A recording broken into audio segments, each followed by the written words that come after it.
So, welcome, guys. Welcome to the official interview. This is Paul Sayu. I'm here with Abarone68, SnG CRUSHER legend, Aaron. Introduce yourself. How you doing, man?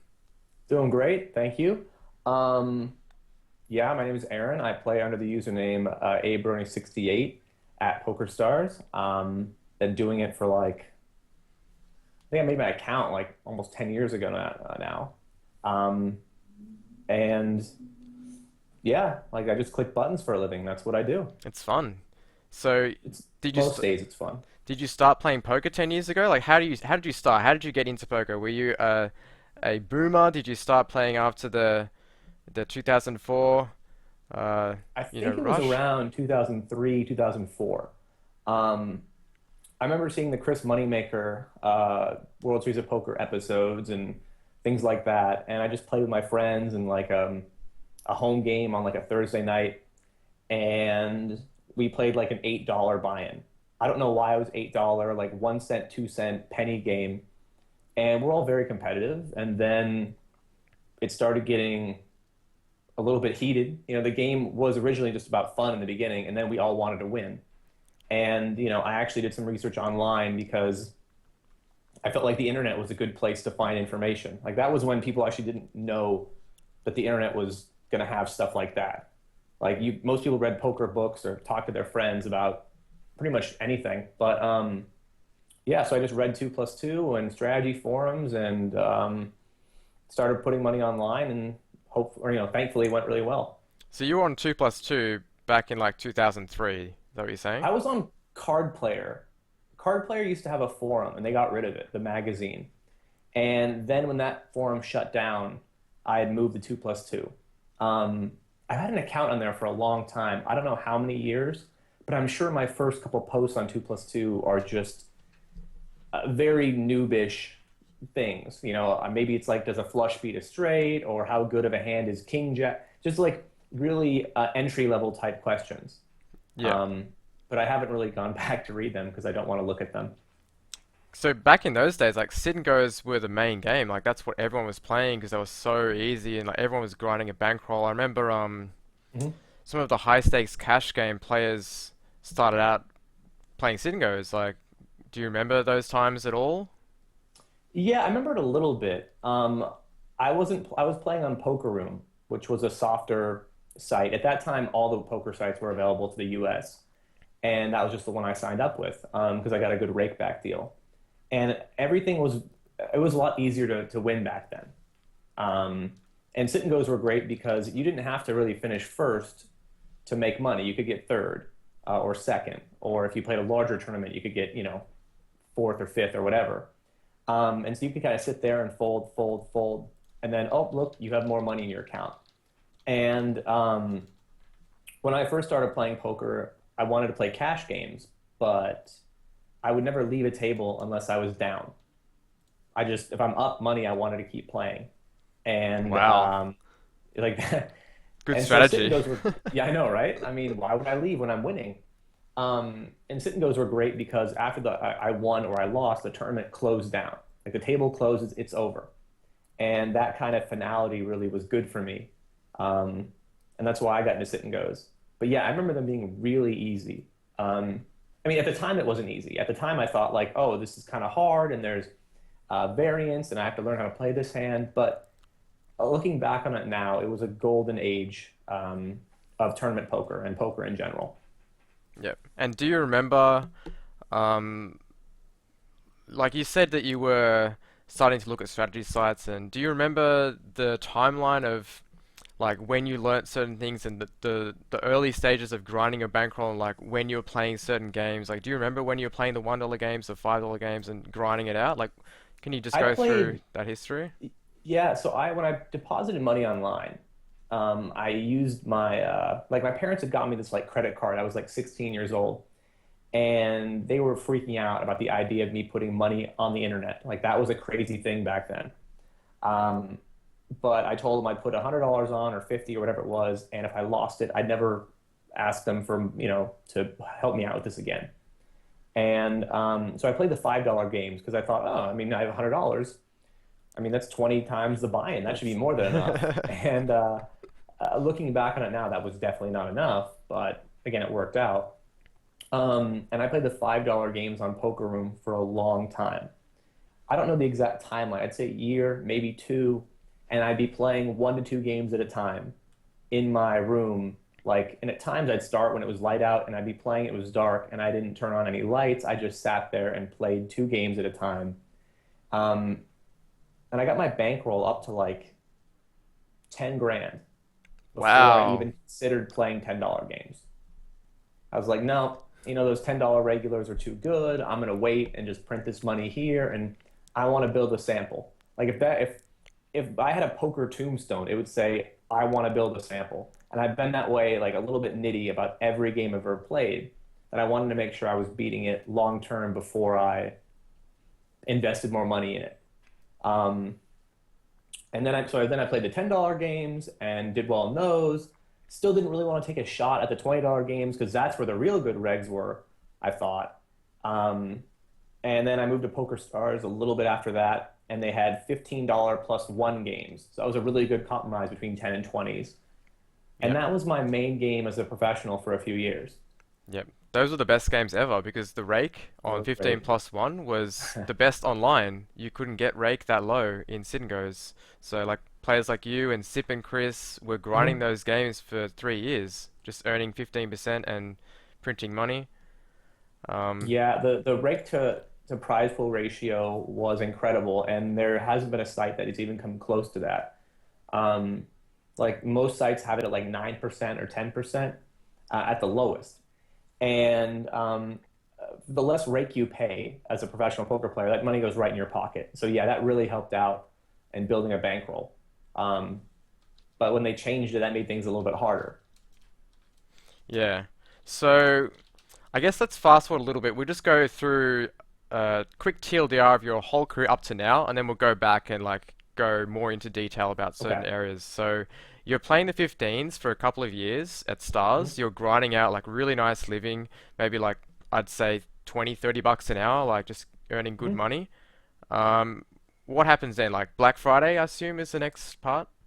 Well, I had actually played 15s and then the next couple buy-ins up, which were like 27s and 38s, and I mixed those for a while. I mixed those for a while. I had like after I graduated college, I had a year off between college and law school. So I thought, well, I'll just, play poker during that time, and that'll be more money than I would get in like a minimum wage job in the United States. So I did that. Then I ended up dropping out of law school because I hated it and went back to playing poker, which was the same 15, 27, 38s, those games. And then when Black Friday hit, I just realized that I had to either quit what I love to do or leave the country. Like those were my two options. And quitting was a really brief thought. Like a lot of my friends and family were thinking like, okay, well, now you got to quit. Time to get a real job. Time to come back to the real world. And I was ready to find the first flight out. Um, so eventually, I mean, there was a bit of a, it was hard to relocate a little bit, but eventually we got to Canada, me and some other poker players, friends of mine. Um, I actually didn't know them all at the time. Like I knew two of them, and then the other guy I just met when we got to Canada. So moved to Vancouver, and the games that I used to love to play weren't around anymore. PokerStars did away with the great rake structure. They made him like a 10 plus one game instead of 15, Hmm. and the traffic was bad. Like they had cut out the American market, and so it was really hard to get games running as many as I wanted because I used to play 30, 35 at a time. And now if I'm going to play 15, well, I'm only going to earn half as much money. Um, so I had to play other games. So I started playing 18 mans because one of my roommates was an 18-man professional. Um, one of my other friends was a heads up player, and he taught me a little bit about heads up. I had another friend who was playing 180s and MTTs, so I started playing those games. And that's kind of how I started messing around in different formats. Just my friends were really good at different variants of the game, and I just, you know, listened to what they had to tell me and tried to apply it myself. Hmm. So you weren't necessarily try new formats because you were feeling stale in nine mans, or did you just do it out of necessity because the I nine had to. mans? No, like I would have played 9 mans, I think, forever. um, because I got into that routine. I was familiar with it. And the thing about poker, which is it's a really brutal game when you're losing, um, because there's a part of you that says I'm losing because I'm getting unlucky, and there's a part like deeper inside your brain that says maybe I'm doing something wrong. And a lot of people don't want to admit that part. But if you let that part like infect you, it just really creates this negative atmosphere. And with nine man sit and goes, I was so confident in them that I would have those downswings and I wouldn't have that part of my brain turn on. But in other formats where I don't know what I'm doing, or at least I'm not as confident, that would definitely happen. So for nine mans, for me, it was really comforting for me to play them. And even if I lost, I was like, well, okay, I got unlucky and I can be okay with that. So I would not have moved. But yeah, because of those guys, I started playing different formats and like I really enjoyed them. That's awesome. So let's go a bit further on. So now you're thinking about making Supernova Elite eventually. Have Mhm. you tried playing Hypers as well as those 180s and Yeah, I moved down to Mexico a few years ago with another couple guys in 2+2 who I talked to before had a room open. I posted in a thread and saying, anybody have a room available? And one guy PM'd me and responded live at Pompeii. And I had played with him before in some 180 man tournaments and some 9 man tournaments. And I got down there and really nice guy, great guy. We're good friends now. But he just kept trolling me about how low I played, like how low stakes, like king of the micros, like why don't you play higher? And eventually that got through to me. Like that made me want to take a shot. And so I started, playing a little bit higher and a little bit higher. And then last year I decided to go for Supernova Elite. Um, I had never got more than 30% of the VPPs I needed in a year. And I ended up, getting it last year, playing a mixture of hypers and 18s and 9 mans and everything else pretty much. Um, and then this year I thought I'd go for it again. A lot easier for me this year. The pre-rake back edge is higher, which means I have fewer downswings and more pretty graphs. And, you know, everything's going great. I really can't complain. awesome. So sorry about that. I just had a sub in the middle of your conversation there. I've got to turn the That's sound fine. down, but all right, I'll fix that. Yeah, King of the Micros was definitely meant um, rudely. It was not a compliment. Um, but I mean, and I thought it was funny, so I didn't mind. All right, so I'm going to look back at my questions from chat from earlier. Now that we've got a brief history of Aaron, Hmm. very long, very successful. I would say successful career. Like you've really have one of those envious graphs that's just constantly at a 45-degree angle going up. Hmm. Um, and I was playing like around the same time as you, grinding. I started a little bit later, but I remember really looking up to you and looking up to your results and. Um, I'm just happy to finally get the chance to chat to you a little bit, and this is really exciting for me. So let's just move Well, on. thank you. Um, all right. So when you were deciding to go pro, I've got a question here about your relationships with people outside of poker. Like, what was your family like initially with you being a poker pro? Were they reluctant? What about your relationship with your girlfriend? What's she like? What's she think of poker? Things like that. Well, my family, and I've told this story before, and my mom disputes it a little bit now, but at the time, I quit law school to go pro. And my mom, I'm sure, had bragged to her friends that my son's going to be a lawyer. When I don't know, moms talk with their mom friends about how proud they are of their kids. And being a lawyer or potential lawyer and then becoming a poker player isn't really the greatest transition. Like that's not a traditional thing people are going to be proud of. And so I think they were concerned for me. Both my parents were. They were concerned I might have a gambling addiction or I was going to waste my college degree, um, or just not advance in the corporate type world. Um, but after a few years of not asking them for money, they are really proud of me. It's the point now where I go to Vegas with my dad twice a year, and I pay for everything. When I go home to get, to meet up my family, like I'll buy dinner and we go out. Not every time, but a fair amount of the time. And I think they're really proud of just how I'm self-sufficient. Um, I think they would have been happy with that with any career. But the fact that I made it in one that's different now is kind of a novelty. So they've came around to it. They really like the idea. Women throughout my life haven't always loved it. Um, like poker is this weird thing, and like any job where you have you're self-employed, you choose your own hours, and that means that when I choose to work, like in a way, I'm choosing to click some buttons and play a video game rather than hang out with a girlfriend. And depending on how you phrase that, that can make some people pretty upset. Like, why would you pick a game over me? Well, that's not really what I'm doing. I'm trying to work and get money so I can support myself. Um, so some women haven't handled it well. Um, my current girlfriend is fantastic. And I'm not only saying that because she's within earshot, but no, she has dated people who gamble before, like recreationally, but they always were like, "Oh, you're bringing negative attitude to this. You're going to make me lose at blackjack, or you told me to pick the wrong color on roulette." They were just like jerks to her about it. And the fact that I really understand that this is a game about math and numbers and skill. Like I don't, if she's in the room and some guy hits a flush against me, I'm not upset. I'm like, oh, whatever. Like it would have happened whether you're here or not. It's not like a butterfly effect thing. And she supports me 100%. I get to work my hours that I want to work.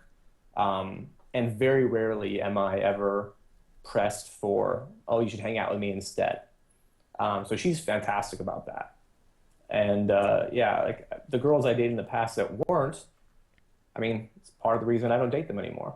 Yeah, it's Like nice that to was, have supportive people like that. I remember this one time, like right after college, I had an argument with my girlfriend at the time on the phone while I was grinding like 35 tables. And it's hard enough to win an argument, I feel like, against any woman, just in general. But when I'm like playing 35 tables, like my argument edge, my argument ROI is even lower. So like I was just getting crushed. Like, yeah, you're you're right. Okay. And like just getting destroyed there. And it didn't make her feel any better. Like I just realized at that point when I'm grinding, like I just don't even answer my phone anymore. And that was a really good good lesson I learned early. Yeah, that's what that reminds me actually. I always told my wife whenever you come in and say something to me while I'm grinding, I do not like I might say anything, but I won't remember it. Like I won't know what I'm talking about. So she knows now not to ask me important things while I'm grinding because the answer won't be relevant. But yeah, I totally relate to that. Yeah. No, I mean I would like to say that I mean humans think they're really good at multitasking. And the fact that I play many tables at once makes you think like, oh, he might be really good at it. But when I have to combine that sort of conversation, that human conversation with playing, not that good. Um, I've been on another stream before. They asked me to play while talking, or not even talk about my play, but about like something random. And I was terrible at that. Like I was like misclicking and this, like I was four tabling and I couldn't even do it. And normally I can do that in my sleep, but if I have to combine a conversation, it gets really hectic. Yeah, it took me a while actually to get used to streaming and playing a lot of tables because like you get into conversations with the chat and then you've got to stop and talk about like a hand while you're check raising and then you've got to go back to the chat and yeah, it's definitely a skill that you need to practice. All right, so let's go into more like talking about poker in general. Just like I'm going to start off with really general questions from the chat Mhm. about just what your thoughts are on different aspects of poker. While we're on this 2K 6 max bubble, guys, which is a huge bubble for these guys that are It's not playing. that huge for well, yeah, but the guy who just moved in, me, I think he shipped the Aussie Millions this year.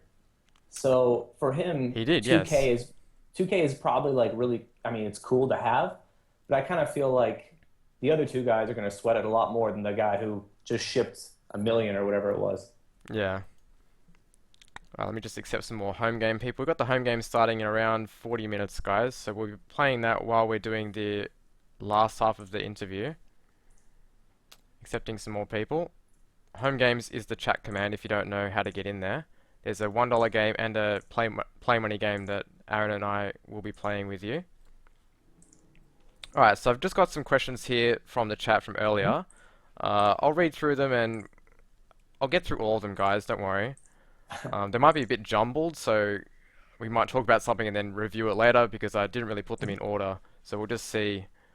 Um, oh, I had a question Sure. before we get to that on poker. Why the 68 in your name? Is there a reason for Wait, that? so your question comes first before the chat. Exactly, because I'm the boss. This is Okay. my stream. Okay. All right. All right. I'm just making sure. Okay. As long as the chat's okay with that. They won't When be. I first started playing poker, I had an account on Poker Room, and my name was it was whatever my AOL Instant Messenger name was at the time. Like AOL Instant Messenger was a big thing back then. And I don't know how the average or what the average age is of the chat here, but like they probably don't remember that if they're under 22. Um, but yeah, that was a thing. And I used that name. I forget what it was exactly. But then I busted my Play Money account twice within 24 hours, and they wouldn't let me reload it for another day. And I was like, well, fuck that. I mean, I want to keep playing. So I made a second account on that website. Um, and I had just watched some like Mad TV clip, and it had some really like lewd skit that I thought was really funny with an old pervy dude, like an old perverted guy, and he had like made a play on the word 69 or the idea of 69, and like he said something. What it was really like a gross thing he said to some woman, and I thought it was super funny because I was like 17 or 16. So I just was like, oh, I'll do my first initial, my last name, and I'll do that number. And I really wish I wouldn't have done that because I have to explain that all the time, and I just feel like a shitty person when I have to explain it. But that's the reason because I thought it was a funny Mad TV skit, and if I watch it today, I would probably still laugh. Like, probably still would. I thought it So was that's why. one less than 69. Always alone. That All right. wasn't the intent, but that could work eventually. I almost like that better. All right. So I think the first question that I'm going to ask you is to do with bankroll management, and I'm really curious because your um, stance on your bankroll has always been very conservative, and Mhm. um, I have some like other questions that go along with this, but I guess what are your general thoughts on bankroll management for new players that are grinding out a bankroll and also for pros that are doing it for a living? Like, do you recommend a certain number of buy-ins? Do you like taking shots? What do you think of um, reducing I your think variance, things like that? there are two different groups of people here. Like the first one are guys who can reload. Like if you have a 9 to 5 job and you want to put a few $100s online, if you lose that and you can just put a few more $100s online, then whatever. Like your bankroll management wasn't that important. You really didn't need to manage it that closely. Like you were fine to put on extra money. But if you have a finite amount of money, if you're saying I have $1,000, this is all I have. If I lose this, I'm done. Well, you need to be more careful with that because the variance of these games, even when you're a good player, if the games are too high, you can easily bust that $1,000 by playing perfectly. I'm not going to say I play perfectly, but I do think I play better than my opponents, and I still have downswings that are fairly large. Um, so I think that like if you had, I mean, first of all, like if you're starting out, there are a lot of guys I see playing very low limit games. um, like maybe a 25-cent MTT or a 50-cent MTT, I kind of think they're wasting their time. And the reason I say that is because if you studied and saved up some money and actually had a bankroll to play like even $5 games, first of all, like a 50-cent game, you're not going to have any idea of how good you are because no one's even treating that like real money. Your hourly is extremely low.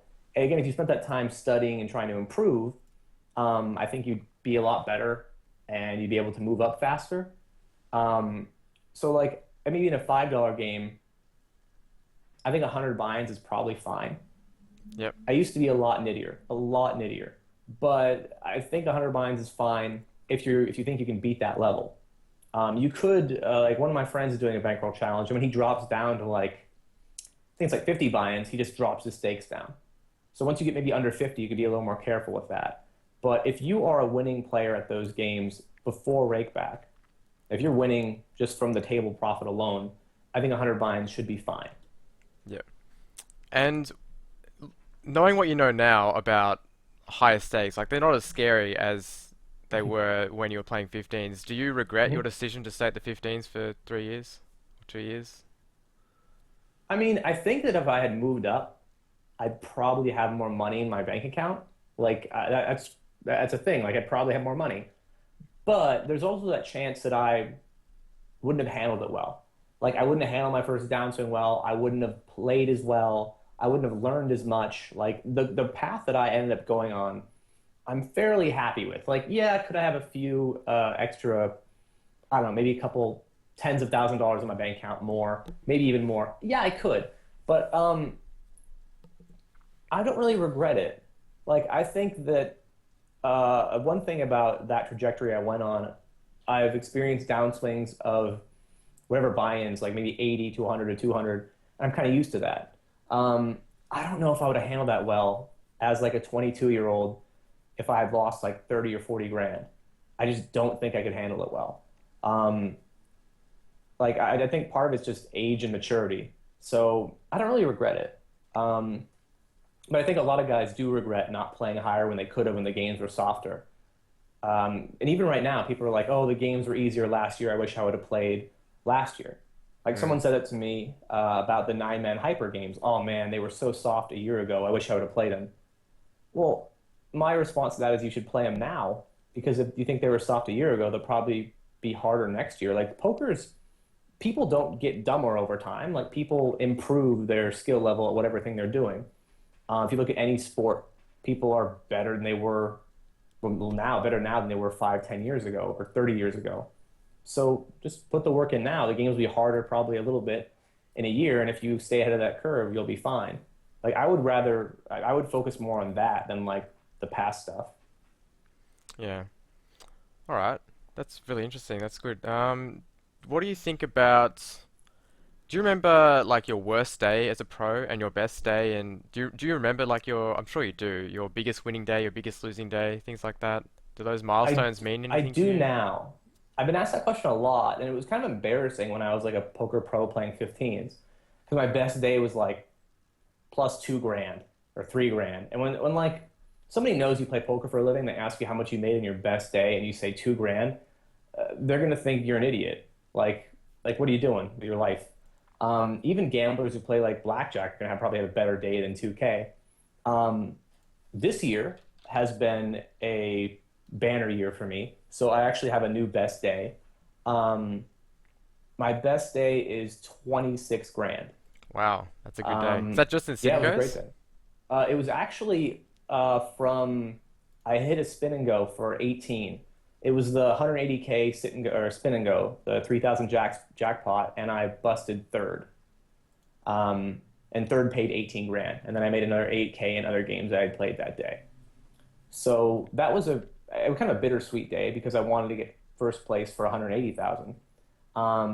But yeah, that was my I think that's my best day. I have a few other days um, plus over the five-figure mark.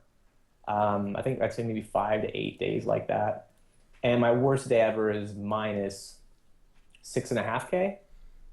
Wow, that's I that's think that awesome. So your worst day is -6.5, but your best day is plus 28. yeah, You're or lucky. 26 or You're whatever it was. lucky. I envy you. It was. I mean, I really haven't had that many terrible days. Um, I mean, I think I have less than 10 over negative 3K. So I've been, on the positive side of that.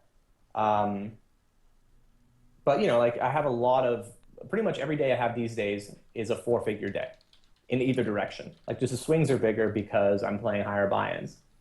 Um, but yeah, back in the old days, like a $200 negative day was just brutal. Like that was a brutal swing for me. Yeah, I bet. So let me see what else we got here. What's the sound that plays when they sub? It's Pump Up the Jam. That's a good song. Is it like Te just a snippet of that techno. song, or is Yeah, it? it's like a GIF with a snippet. Yeah, it's a good That's song. the one. 'Cause I've got jam, like jamming it all in. That's why I went with it. Okay. I think that's close. I'm okay with that. Somewhat poker related. Exactly, yeah. It's a slight relationship. Mhm. So, all right, we get asked this question a lot, but what do you think about, is there going to be another poker boom? Do you think the games will get better? Obviously, like, if they can get the US market back in, the international market somehow, that might improve the games. But what's your outlook on poker long term? I think the East market might be more important than the West market. Like the like just China. If we just take that one country, if somehow there was a huge poker boom in China, I think that would be amazing.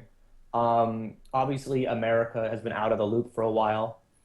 I think that America, and as an American, I can say this, but I think Americans have a great combination of wealth and ignorance.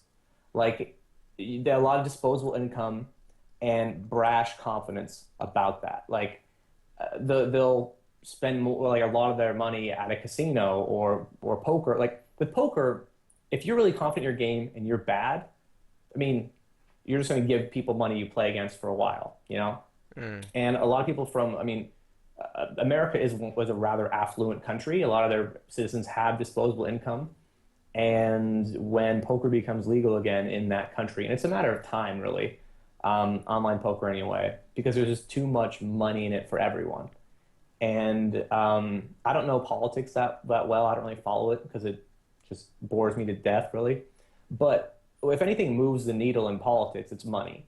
So I think eventually poker will be legalized in the US, online poker will be, and there will be a bit of a boom. But I still think that even if there is no boom, even if the next 2 years or 3 years or five, like China and the US stay out of the regular online poker market, I still think there's a lot of money to be made by players right now. So I don't think there really needs to be necessarily um, a boom, pardon me, for more people to, or for people to just print money at these games. yep. Yeah, I agree. I think that like poker's always going to be profitable as long as you have people that want to play for fun and play recreationally. And you might just have to work a bit harder these days. Like I think right now is probably the hardest that it's ever going to get. I think it's looking up in the future. But that's my opinion. Yeah, Anyway, I mean, I think that it's definitely I mean it's I think the game right now is difficult in terms of like you're right, you put in more work. Like more work is really the problem. And there are a lot of poker players who are actually just kind of like lazy. That's really the best way to put it. They just mm, didn't want to do the work. And you didn't have to do the work a few years ago, but now you just have to do that. And if you the lazier you are, the less money you're going to make.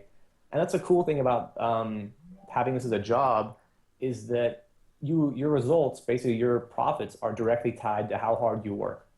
Like yes, there's an element of luck involved, but I have friends who are working in the insurance industry or they're engineers, and they bust their ass 5 days a week, 8 hours a day, and their pay is capped. Like they're mm, not going to make any more. Their salaries are capped. But in poker, you work harder, you can make more. yep. So, do you have a plan B for if poker like all of a sudden completely just disintegrated and it was not possible at all? Is there a plan B? Is there something else that you'd be interested in doing?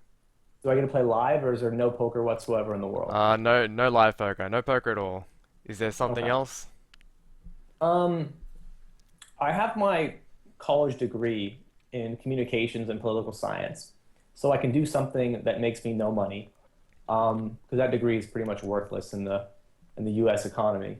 Um, I've always wanted to teach. I like working with kids. I've done it before. In fact, my only other job that was a real job was like a summer camp counselor thing. So I like working with kids.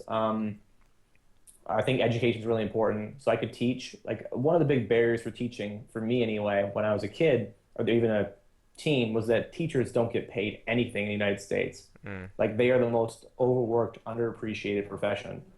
And I just didn't want that. The idea of teaching is great, but I don't want to have to put my heart and soul into something and then just get shit on all the time. That's kind of feel what happens to teachers, unfortunately. mm, But I mean, I'm at a point now where poker's been good to me.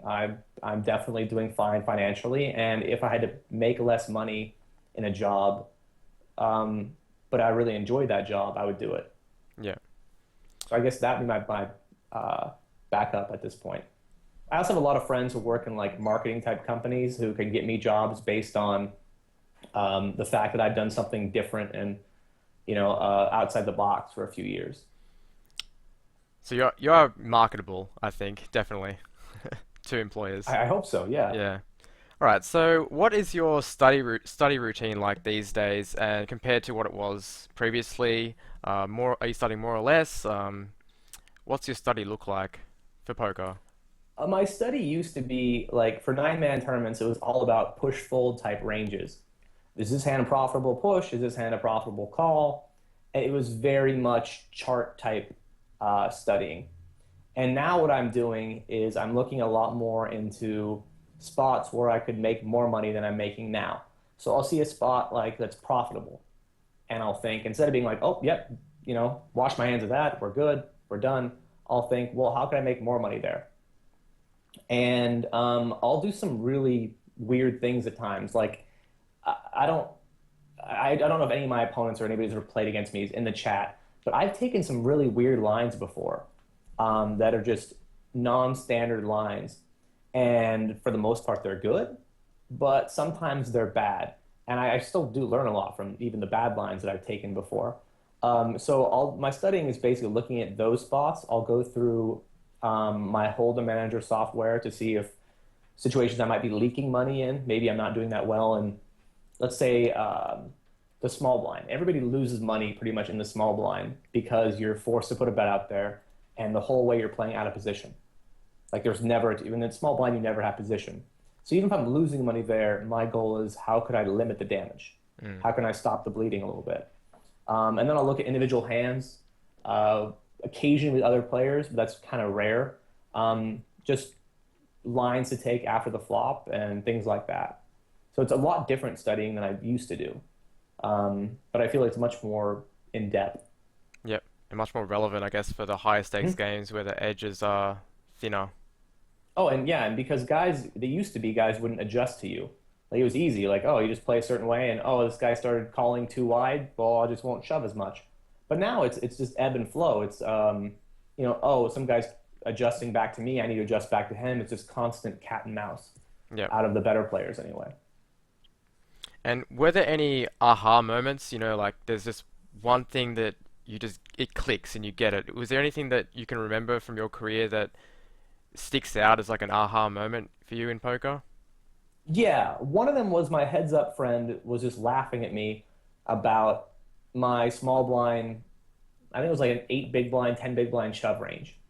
And I had said to him, it's profitable. And he said, why are you doing that?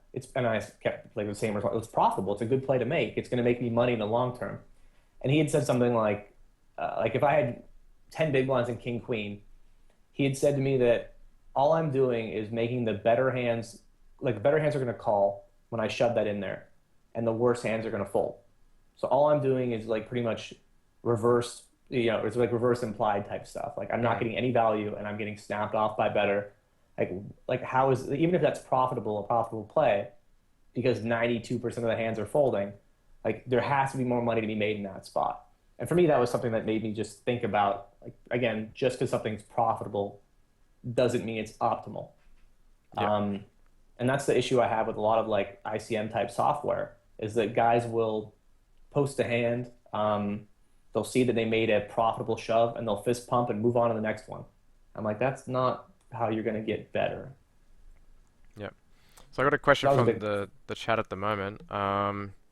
So in terms of getting thin value and interesting lines, what do you think about open raising folding with stacks like 7 big blinds? Because that seems to be a little bit popular these days. What do you think about that?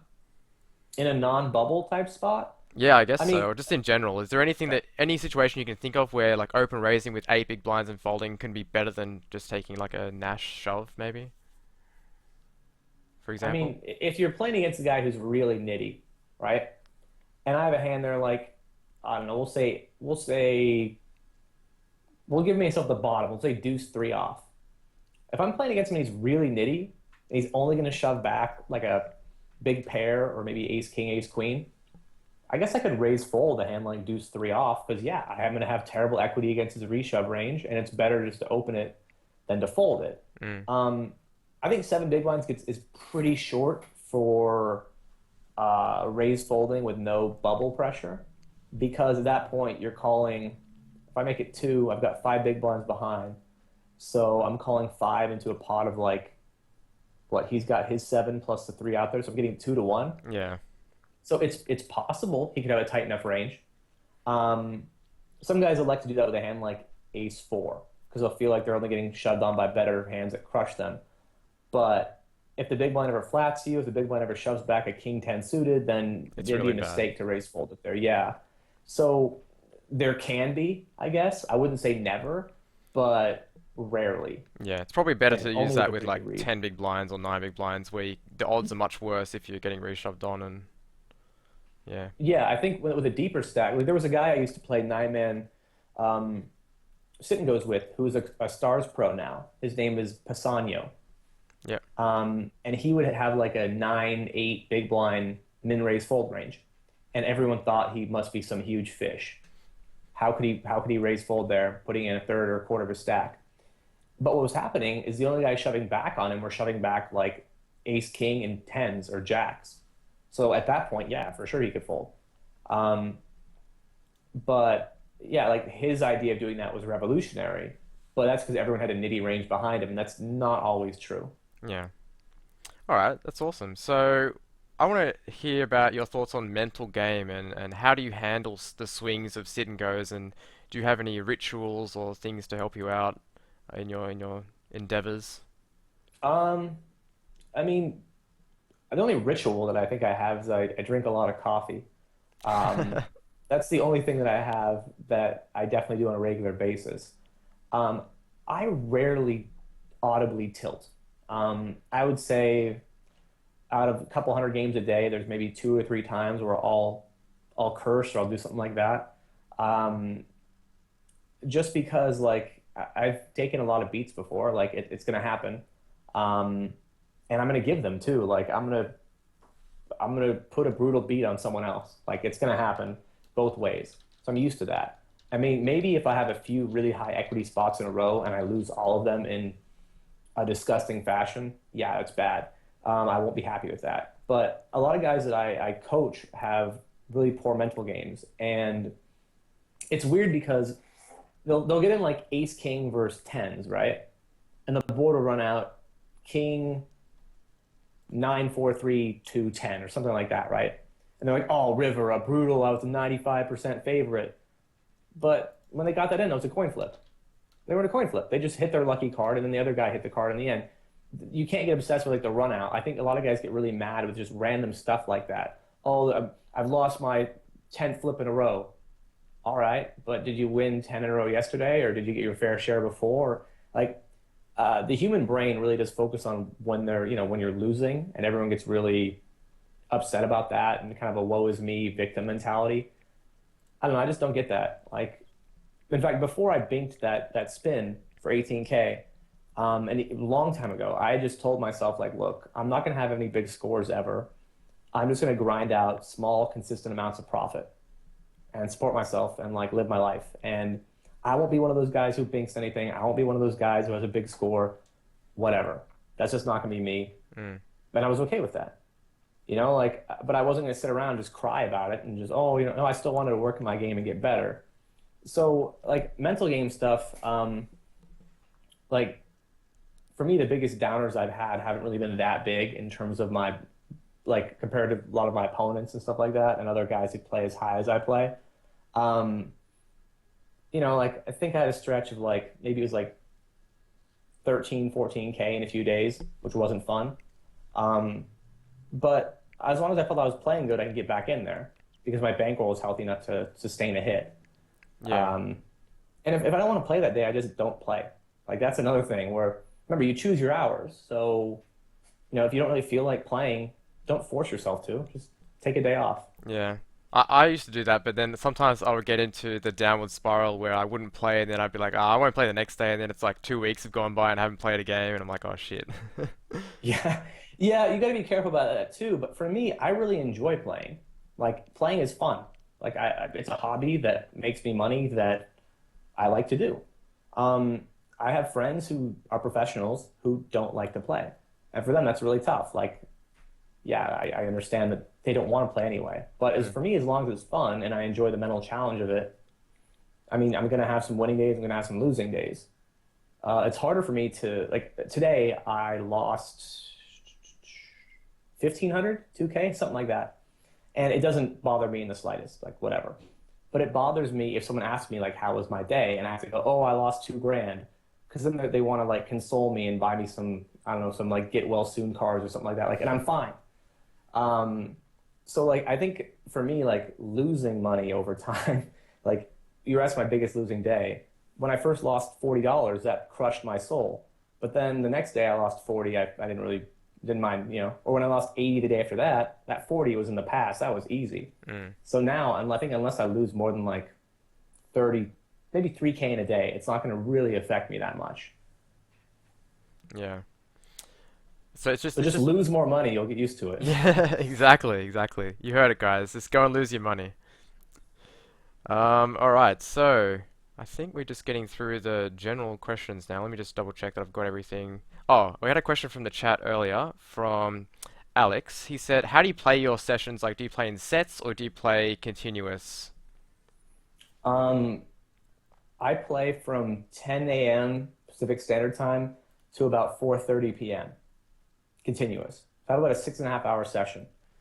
With no There are breaks? times where not really. Like there's times I'll have some downtime where I won't have many games up, and like I'll go make myself a snack or something, and I'll have like 4 games popping. That's nothing.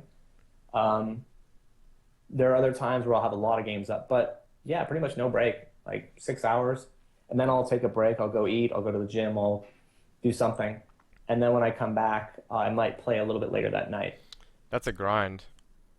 It doesn't feel that way, but yeah, I've heard people tell me that they're shocked that I play that many hours in a row. Yeah, I used to always take breaks. Like, I couldn't play for longer than like 3 hours without my game severely declining.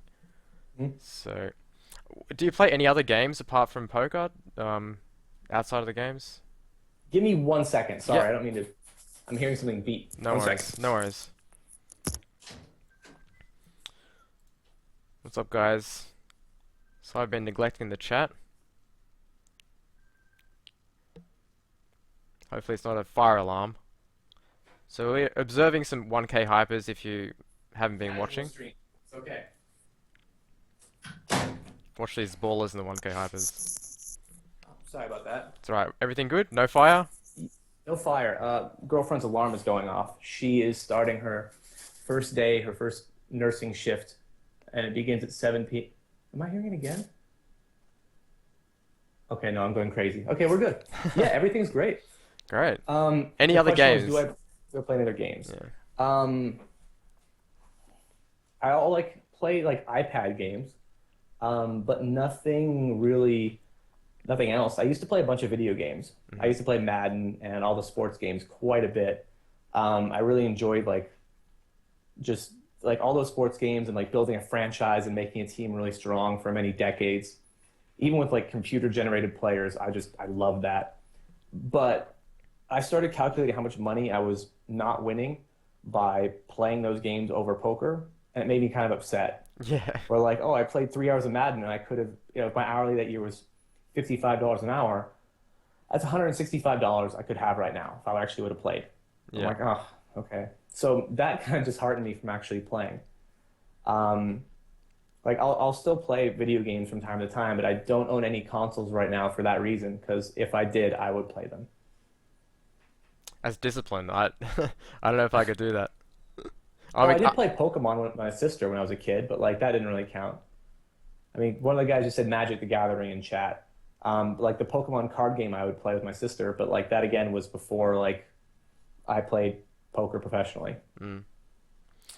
All right, cool. I think we can get on to the game-specific questions now. People had some questions about strategy, and just feel free to decline to answer if these are too personal in terms of your strategy, like not wanting to give anything away. That's completely understand, but I thought we might as well ask anyway. You never know. Sure. Um, but I guess we can ask a general question first. Like you play spin and goes, right? Of course you do, because you binked Mhm. Yeah. that spin and goes. So let's talk about that to start with. Spin and goes in general, and also let's talk about your your score in the 60, was it? Yep, it was a 60. Yeah, so let's talk about spin Um, and goes. okay, so spin and goes, I don't know if the audience knows what they are and that kind of thing. They are three-handed sit and go tournaments, winner take all. And when you load the game up, the prize pool is random, meaning you can win a prize pool anytime, anywhere from two times your buy-in to 3,000. Now, most of the time, it's like 80% or something, you get a two times prize pool, which means three players put in $10 and you play for 20. That's kind of shitty. Like that part's not fun. Nobody likes getting a two times game. But, that small percent of the time, you might get the 3,000 game. And you're supposed to get those one every 100,000 games, something like that. And that is several lifetimes of grinding for some people. Luckily for me, that was not several lifetimes. It took me about 10,000 games to get there. So I actually was pretty lucky to get it, at that point. Um, I was playing my normal Sunday or Saturday grind, whatever it was, with a lot of tables up, and the little thing spun around on the table, and it turned orange. And the backgrounds of the game, the color reflects the prize pool you're playing for. I Yeah. had never seen an orange. I had never even heard of an orange. All the two X's are blue, so I knew this wasn't blue. So that's great. Orange!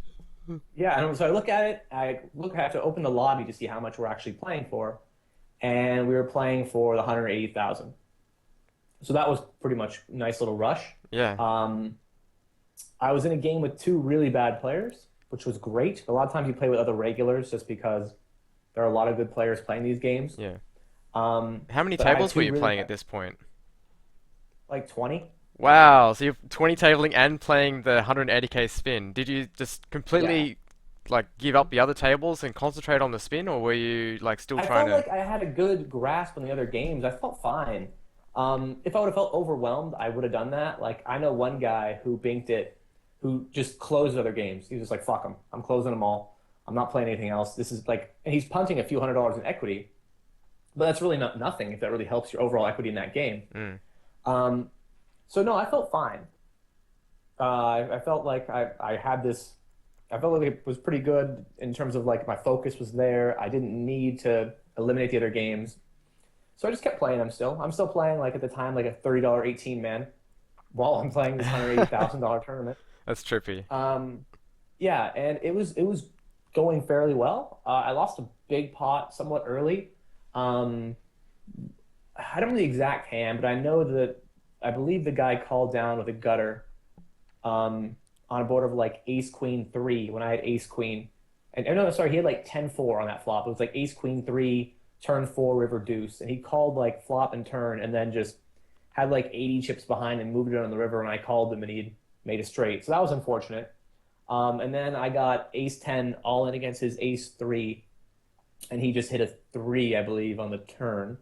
I think he made a straight on the turn. Doesn't really matter. Mm, I got it in good and lost and was unfortunate. But the consolation prize of 18 grand was pretty good. yeah. Like, I know a lot of guys who have, I talked to them after the game, and there was a mixture of congratulations and condolences. Like, oh, I'm really happy you won some money, but I would have killed myself if I lost 160 grand. Mm, That kind of thing. And I tried to not let myself feel that way because I was lucky to hit that game in the first place. Um, and at the end of the day, or 5 minutes later, I was 18 grand richer, and I really can't complain about that. yeah. There are guys who will grind 100,000 games and not hit one, and I hit one in my first 10,000 games, so I was very lucky for that, and happy I started playing them. All right.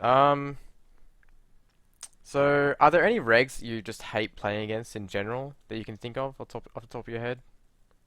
You Yeah, don't have to name them there, if you want, but you can. yeah, there are a few guys. I mean, really, I think it's a compliment to them.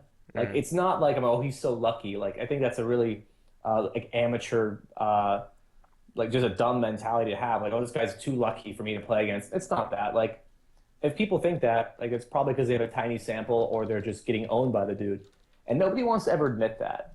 Like, one of the things I hear a lot people say is like when I'm coaching, I'm like, oh, I'm gonna call here. I have this pot with position. I'm gonna outplay him, and nobody thinks like, oh, I'm gonna get outplayed. Like I get outplayed a lot. It happens. I'm playing 200 games a day. Like there's going to be spots where the guy bluffs me or gets really good thin value or puts me in a difficult spot, and that's just part of the game. Um, so like there are some players when I'm in whatever variant or sit and go I'm playing, I wish they weren't there. They're really good. Usually they're guys who are really good at extracting value.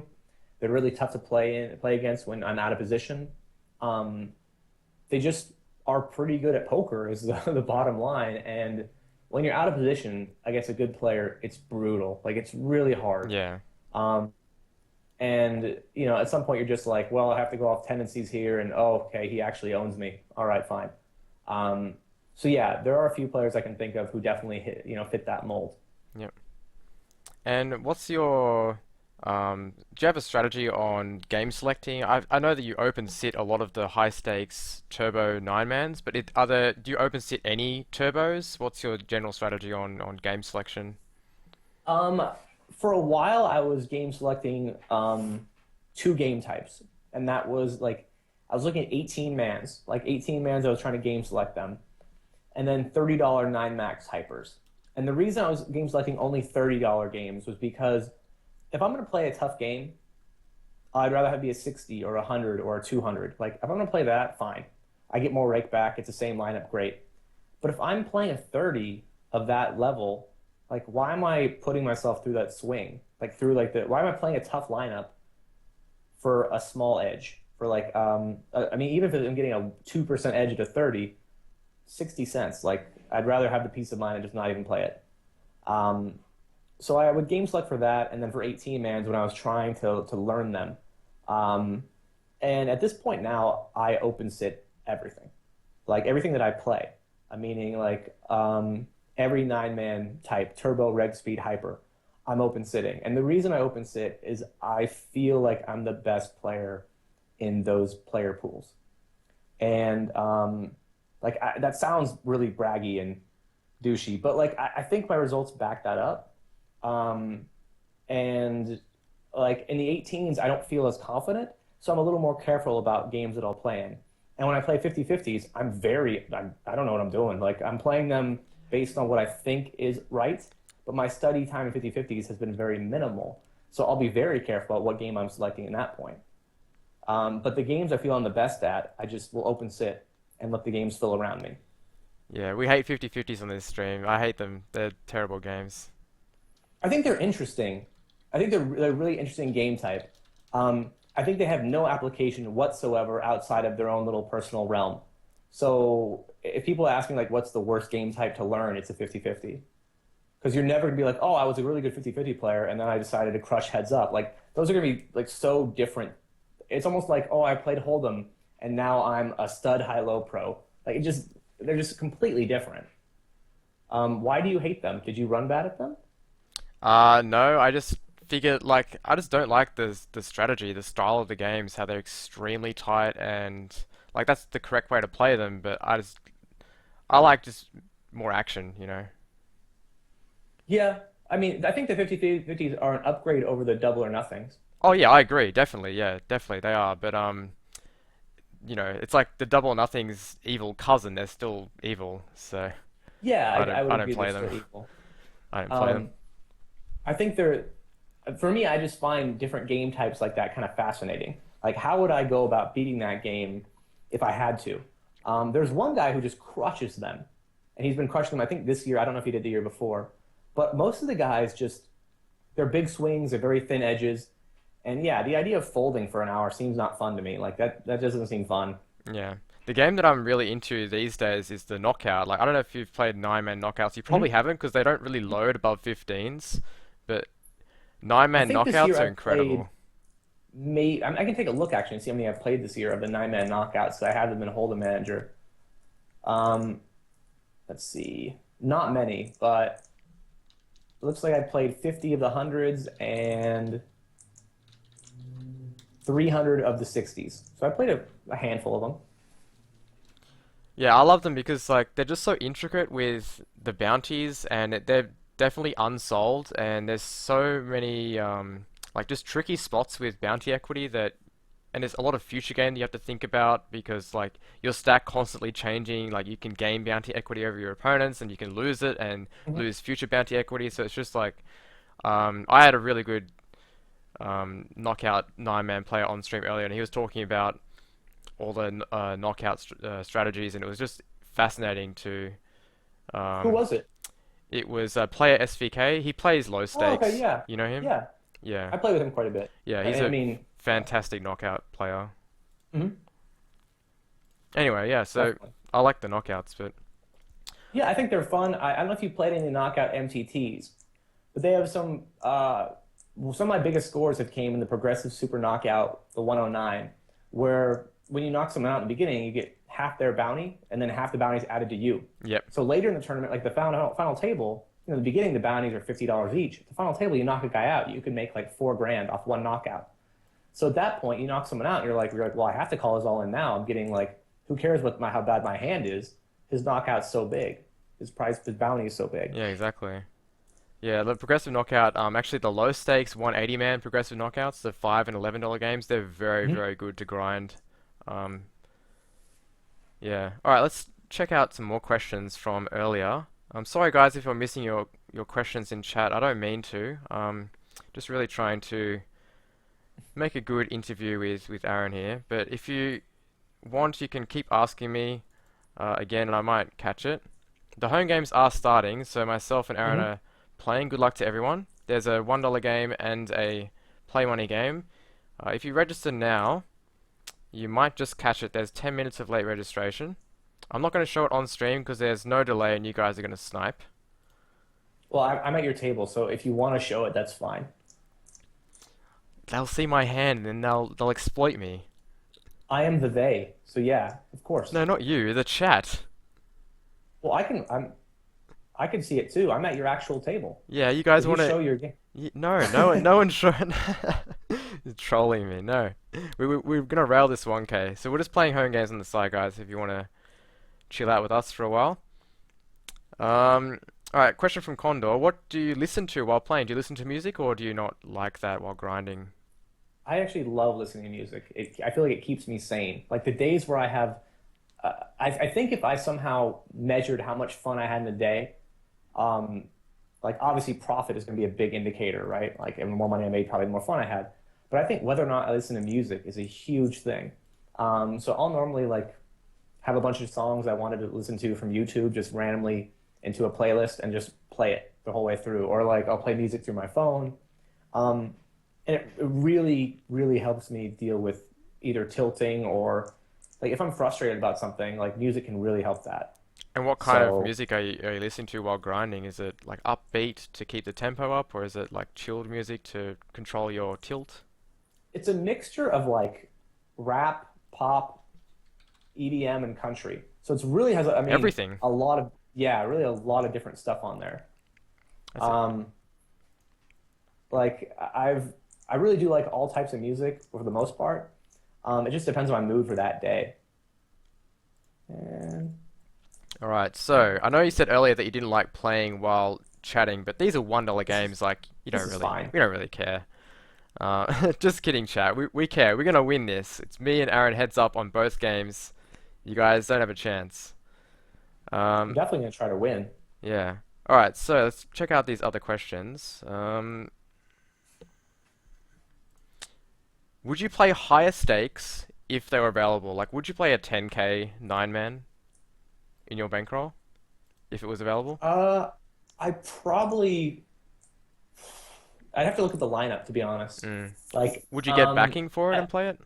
I might. Yeah, I played some 2Ks. 2Ks are the highest that run, and I've played a few, and I've never been like, oh, I'm gonna get out of this 2K. And the 2K had like a bunch of well-known poker players. Like Ike Haxton was on my left, Yeah. and there's, I mean, there's no doubt in my mind that they are better at poker theory than I am. They are way better at 100, 200 big blind deep poker than I am. And I'm not going to sit here and say like I'm better than they are because I'm not. But I've studied much more 9 max ICM than they have. A few of those guys are just crushers from MTTs who probably have never played a 9-man tournament in their life. So despite how good they are in terms of like making big blinds per 100 over me, they're going to punt a lot of money on the bubble. And in that 2K9 man, one of the guys, I don't remember who exactly, made a terrible call, which is like -2% call, which doesn't sound that bad, but that just means in that one spot, basically, he lost 2% of the prize pool by calling, Yeah, it's which of a huge. $2,000 game is like he just gave the whole table $40. Um, so yeah, I was happy to play that game, and I would play it again if it ran. Um, I'm currently doing a prop bet with Roos. I'm not sure if it's been talked about on here, but if they have like the highest Nyman hypers that run right now are 200s. Hmm. If they came out with 1Ks tomorrow, I'd be in both of them, and I would just sit there and wait for 8 other players to fill up.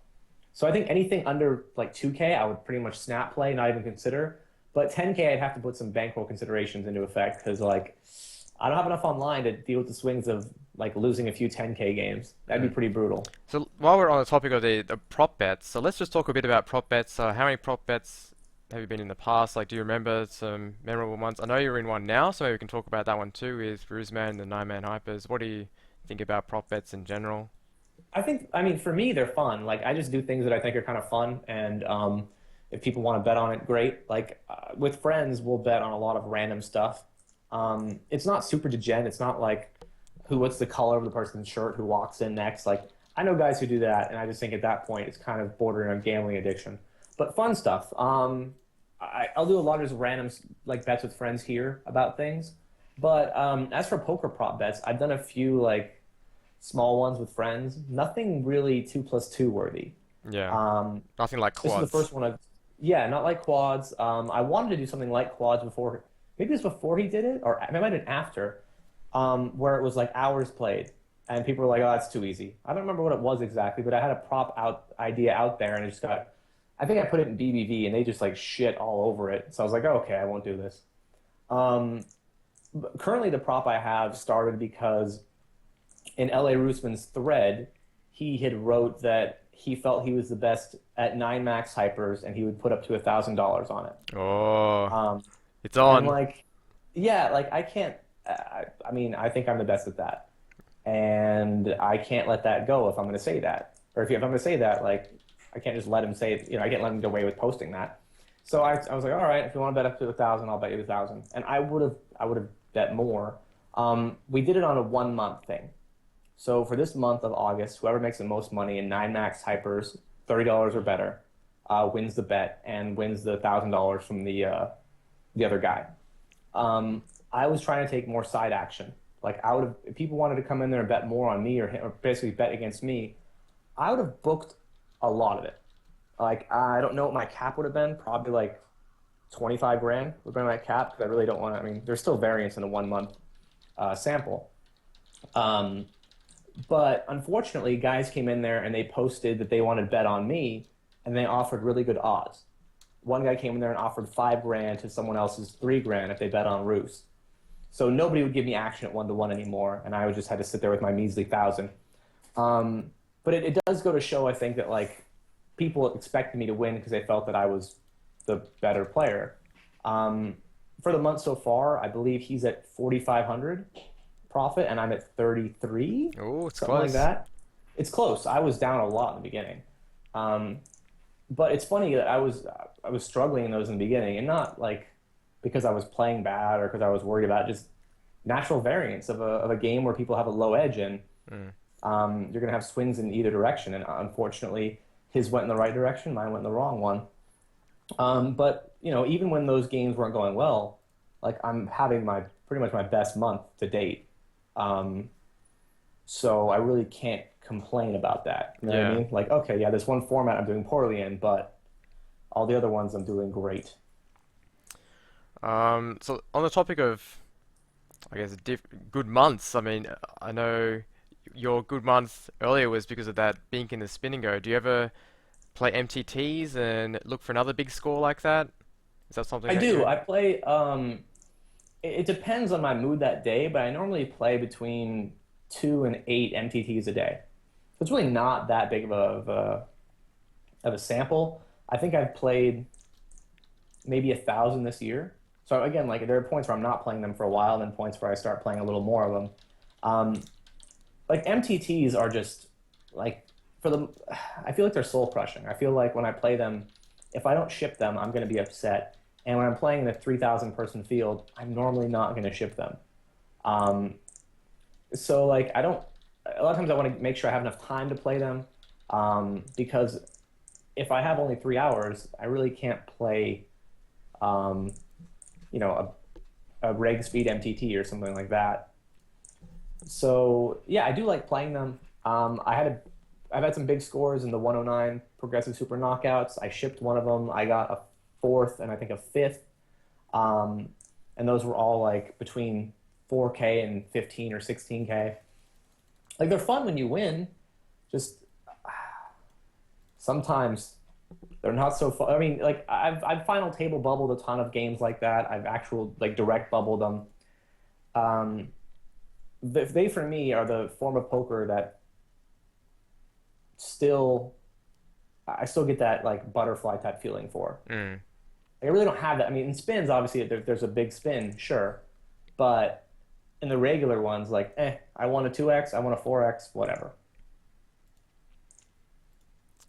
Um, okay. Are there any Sidgo players that you haven't played with yet that you want to play with, like George, or I don't know if you play with George. I played with George in a hyper satellite tournament. It was a nine max.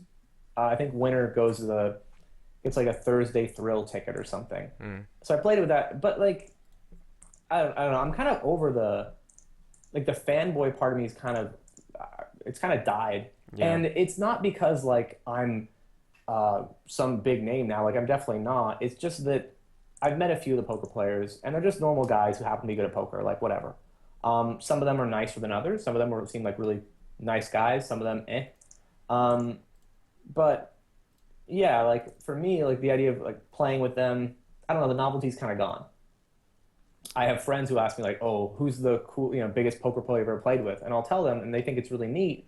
For me, it's like, yeah, I guess that was okay. He was good. I would rather play a fish like that. Do you have any like idols or people that during your career you looked up to? Is there anyone like that? um, I looked up to Space Gravy when I first started playing. He was a like the biggest sit and go name out there. Um, so I really like thought he was somebody who I wanted to uh, like to have my results mirror his. Um, Other than that, uh, not really. Like even Hmm. though poker on TV was presented, these guys were like larger than life, or whatever. Um, I never had that feeling about any of the poker pros. Maybe if you asked me back then, I would have been much more fanboy like, oh, I want to meet this guy or that guy. But at this point, I don't. The answer is not very fun. Like I'm just like, like yeah, he's a poker pro. That's cool. I'd be much more nervous about meeting an athlete or somebody I'm familiar, like an actor or a musician at this point. Yeah, that's fair enough. All right, let's see what else we can ask.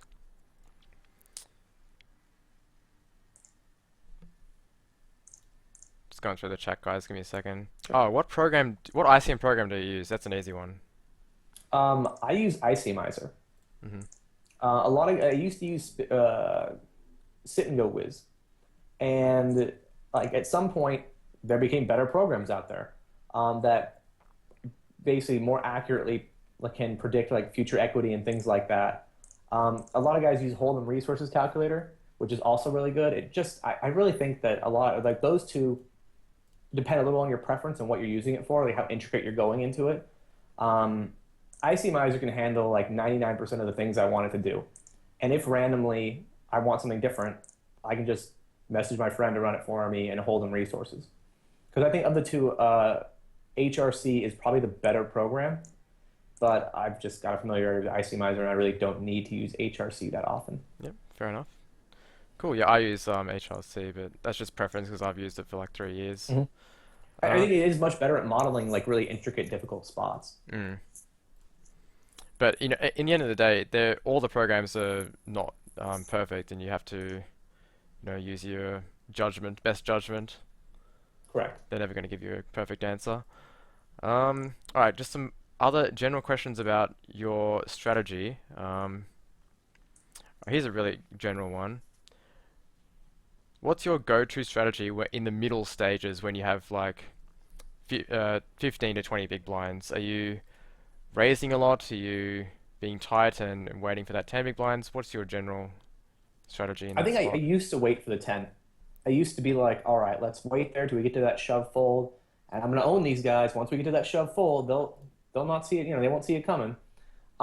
But the games have changed a lot since then, and I'm just looking for profitable spots that come up, and sometimes that means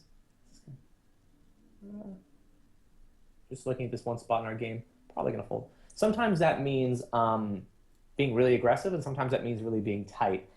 Uh, like generally, it's kind of tough to give a general answer on that because there are times where I'll be at a table and there's all really good aggressive regulars behind me, and if they're aggressive, I really can't be opening a lot of pots because they're just going to shove over, or they're going to three bet. So I play nittier, or there's like really tight players behind me, so I open more. Um, one thing that I like to do is attack fish whenever possible. So if there's a really bad player who limps in with 15 to 20 big blinds, let's say we have 20, because 20 makes it more sense here. If he has 20 and I have 20, maybe I'll just isolate him. Like I'll make a small raise over him with a hand that I would otherwise fold. And like maybe 9-5 suited. It doesn't really matter what my hand is. At that point, I'm making a raise over this player. Everyone else is normally going to fold, and that player is going to flat, and I'm going to play a pot in position against him. And especially at a tougher table, you want to play more pots with the bad players Yep. if you can. I say So I that guess all the time generally on it's that. stream. Yeah. Just Yeah. attack the bad players or the players that you think you have an edge over. So, talking about attacking, what's your general small blind strategy? Are you a fan of the limp stab, which was popularized a few years ago? Are you obviously it's going to depend on opponents, but Mhm. maybe just talk a little bit about small blind with I like think limp stab is good. I think raising is fine too. I think a lot of guys, where they go wrong is they just don't have the courage to keep firing. Like if I limp and the guy checks, he almost never has an ace. So when the board comes out like ace 9-4, I'm betting flop. And if the turn is anything that's not pairing the board, I'm betting turn. And if the river doesn't pair the board, I'm probably betting or shoving river. Because at this point, he's going to have to hero call me with second pair. Obviously, in some games, in some stakes, they're going to hero call you because they just don't care about the money or they're terrible or whatever. But most players are going to understand that they have a weak, or they're going to have a weaker hand there, and they don't want to put all their chips in the middle with a weak hand. So they're just going to fold either flop, turn, or river. So I think having the courage to keep barreling blind on blind is pretty important. yeah. Um, so like I would say that I mix between limping and raising, but I rarely fold. Versus a bad player, I'm rarely folding because I just feel like even if I'm making a slight mistake here by raising into a weak, loose player, they can make a lot of bigger errors later. Like if it becomes like 9-9-3, there are times where I'm gonna bet the flop with a nine and they're just gonna shove a three for like 20 big blinds, where that's gonna be really, really bad for them. Like shoving bottom pair on a where the two top cards are paired. They're just gonna make a lot of big errors. And so I want to play a pot with them. Yeah. The chat says if you if you like playing bad players, we play these home games every Thursday. Well, I'm chipping up in one of them and I'm down in the other. Yeah. So I don't know. Maybe I can I had a only handle question, but the I $1 game.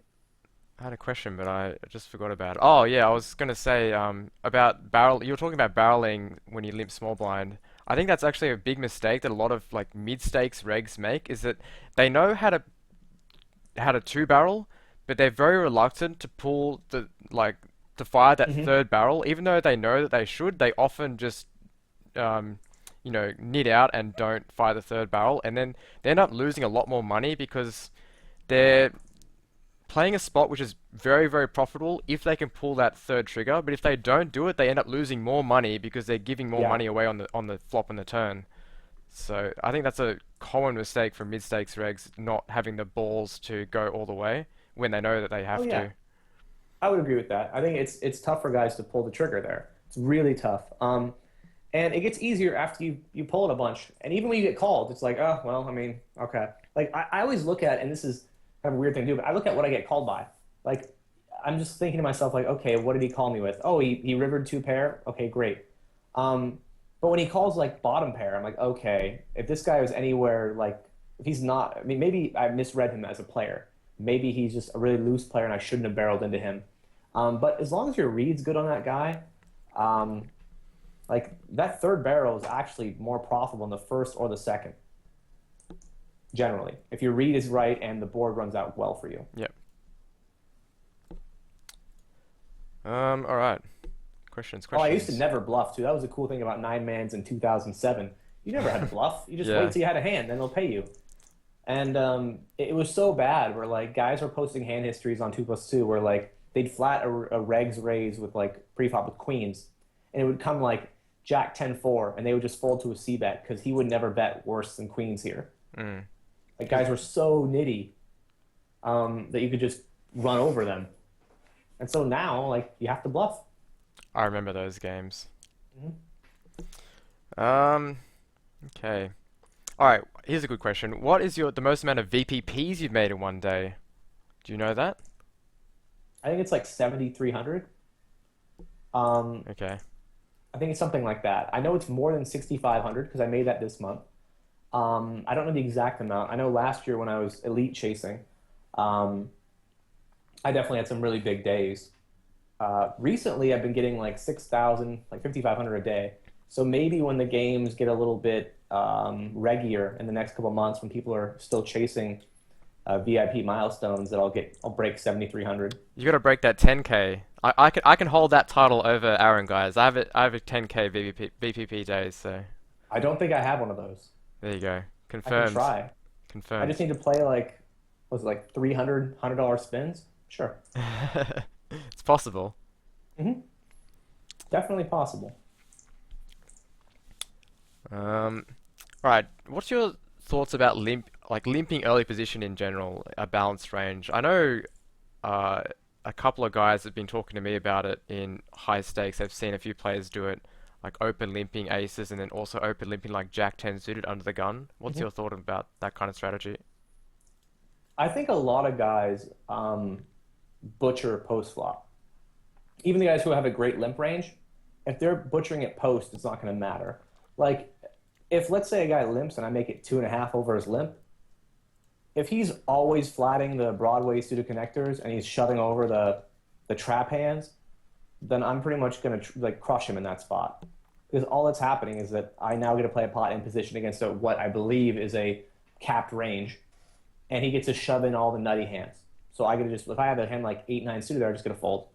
Hmm. So I think a lot of them are just making big mistakes after the flop.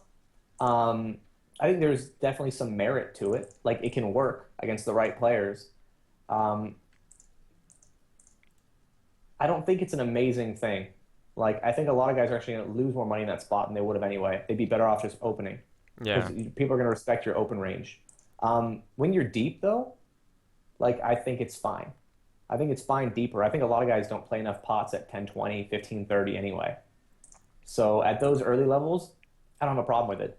I think it's better to play pots. And in those spots, if you're early position, I guess you won't really have position. Um, but like, if let's say you're playing a high stakes six max game and there's a fish in the big blind, I want to see a flop against that fish. Like I want like even if I have a decent hand like Jack 10 suited, I don't mind seeing a flop in position against him. Um, I'd actually prefer that rather than just having fold pre because he can make so many mistakes after the flop. But if you're playing with a bunch of really good regs, I don't think you're going to have a huge edge by just or limping there. Like if they're good, they're going to adjust to you, like I said, by opening over your raise, um, or like just playing pots with you when they're going to have position. That's what's going to happen a lot. If you limp early position, and the reg, I don't know, let's say raises behind you or limps behind you, whatever, but he has position on you. So now you're playing a pot, God knows how many big blinds deep, out of position against a good player, which again is never a really profitable situation. Yeah. Um, So would you tend to limp the button more often when you're guaranteed position? Is that something that you like doing? it depends who's in the blinds. Um, I still think generally opening the button is more profitable than limping. But if I'm up against really loose players who are like kind of the guys who kind of want to see a flop because they want to make sure that their cards are good. You know what I mean? Like they don't feel like poker begins till the flop, that kind of Hmm. thing. Yeah. I'd much rather limp a hand like on the button like 8-7 suited and just see a pot in position against them. You also learn a lot about people's ranges and hands when they check. Like if I raise the button and the guy calls out of the big blind, he actually has a stronger hand generally than when I limp the button and he checks. Because when I limp and he checks, he's almost never checking a pair. He's almost never checking a big hand. Um, but he's continuing with a lot of his range, like all of his range, 100% when I limp. So yeah, now he has hands like 8 deuce or 9-4 or stuff like that. Mm. See, I like limping the button against some regulars because I think like raise folding a hand like Jack 10 suited for like 20 big blinds to me is pretty gross when you can have a balanced limp range and like limp call against an ISO and play post flop in position with Jack 10 suited. So Yeah, I would say that's. I mean, I just wouldn't love doing it against a good player readless. I think with a read or the guy's really bad, I think it's great. yeah, Like you're right that Jackson Sue's a hand that you want to play there, but like I think some guys are a little bit raise happy in that spot, or sorry, limp happy, and they're just playing so poorly after the flop that they're just punting money. yeah, Like I know for a fact there's one guy who does it a lot in my games, right? And I know that he coaches players, and so he's coached guys to do it. But while he plays decently after the flop, they're just giving away money, the other guys. mm. So I'm like, okay, well, as I said, their range is capped. They're playing after the flop and Well, out of if they're position not against me with a balancing, it's capped range. capped. But I think the point of it is that you have to balance. Correct. If you're not Yes, balancing, you have then to it's very balance. exploitable. But yeah, yeah, I agree. Like readless, I think raising is just always better because you're just assuming that they're weak passive and they're just going to fold often enough and they're not going to be aggressive. But I like it a lot against really aggressive players who are going to push you pre-flop off your equity Hmm. when you have position. Yeah, that makes sense. Yeah, I can agree with that. cool. Um, all right, what do you think about defending your big blind? Are you doing it more frequently these days? I know I definitely am defending my Oh big yeah, blind a lot more. yeah. I'm really not folding that much anymore. Like I just don't like. I mean, I never liked folding, but now I feel like I have a reason to just keep calling down. I'm like, well, he could be bluffing here. Like I'm getting a good price in this spot. Like I'm just a lot more sticky than I used to be. I used to be super nitty, and like I'll still make some nitty folds against players that I think just always have it. But I'm more likely to call down now in spots where I used to just auto fold. So like I definitely defend my big blind a lot, and then like depending on flops, I'm willing to make a lot more plays on them as well. Like if the flop, I mean, I don't know if I flop any kind of equity, I really don't like folding. Yeah, that's cool. And I think Good to there's a hear. lot of value in that of like defending your big blind, especially when there's a bunch of ABC players who are gonna c bet and give up. Like any kind of board where I like if it comes like 8-9-4, the guy bets flop, I call, and he on the turn he goes check check. If that river's not an ace, I can bomb it all the time and generally win. If it's 8-9-4-3-5, I'm winning that pot almost every time. Because they feel like, well, this guy's out of the blinds. I don't have much, and they fold their ace jack or their king queen or whatever it was. Yeah, So if guys are playing very straightforward, I think there's a lot of value in playing a pot with them. yeah. The ABC guys, you can really like reverse float them really wide and Hmm. like just take it away on the river or the turn and yeah, Hmm. get a lot of Position's value. really not as important at that point because they're playing their hand face up. Mm. But if they're guys who are going to double barrel or possibly triple barrel, it makes it a lot tougher. All right, I've got a question from D Evans in the chat. Do you know what do successful poker players do with their role? Do they invest in stocks, real estate, or do they have any dead money in the bank? Like, I guess for you, what do you do if you don't mind sharing with your Dead bank money. dead bank Um, money? The, no, I think well, yeah, like I would say a lot of my money is in the bank or in like a Roth type investment retirement. They're called what's it? IRA. In the U.S., just an investment retirement type account. yeah, So I have a lot of money in that. That made my parents really happy that I was putting money away for my future that I can't touch till I'm like 55 or something. It made them feel a lot better about me, gambling for a living. mm, Um, I try to invest in a lot of players who I think are plus EV as well. Like if I have like yeah, people are selling pieces of themselves in MTT at a good rate. I might buy. Um, I have other friends who play live who have real jobs who don't get to play live that much, and they're playing 1-2 or 2-5, and two barrels at 2-5 is like a grand. So for them, they can't just afford to sit there and lose a grand. So I'll stake them for that. Yep. Um, like I have a friend who wants to buy a house in Philadelphia, and he asked me if I wanted to buy a piece of that. So like, possibly getting involved in things like that. But really, most of it's dead bank money. Like, I think actually it's funny. A lot of successful poker players don't have any money. Like, I think a lot of guys who are good poker players are just almost constantly broke. Because it's Um, all online. Because you need to have a constant like cash flow to be able to play the highest games. Correct. But I think a lot of guys who are like, I think there's a lot of people who are staked, Mm.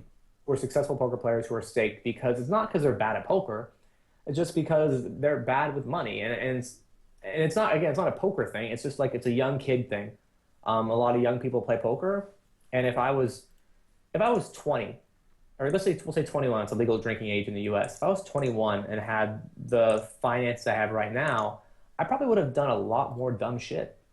Like I would have bought a lot of stupid things that I didn't need, you know? And thankfully, like I was poor or poorer at that point. Um, but yeah, like if you give young kids a fair amount of money, they tend to spend it. It's very rare you meet the guys who are like, oh yeah, I put this money away for later. Mm. Um, so I don't think most poker players have that problem of dead bank money. I think it's a very small percentage. Even of the winners, it's a small percentage. We're talking to the king of the bankroll nits, guys. I know, Of right? course he's got dead bank money. It's in bonds and in gold bricks under his bed. That's where it is. Exactly. Um, hang on a sec. My cat, I don't know, you probably don't watch the stream, but my cat is very hungry because he's a fat bastard and I have to go and feed him. All right. So I'll just be like 1 minute while I feed the cat. Sorry Are guys. you still in the tournament? Yeah, I'm just gonna fold and then run. It'll be like 1 minute. Okay. Be right back.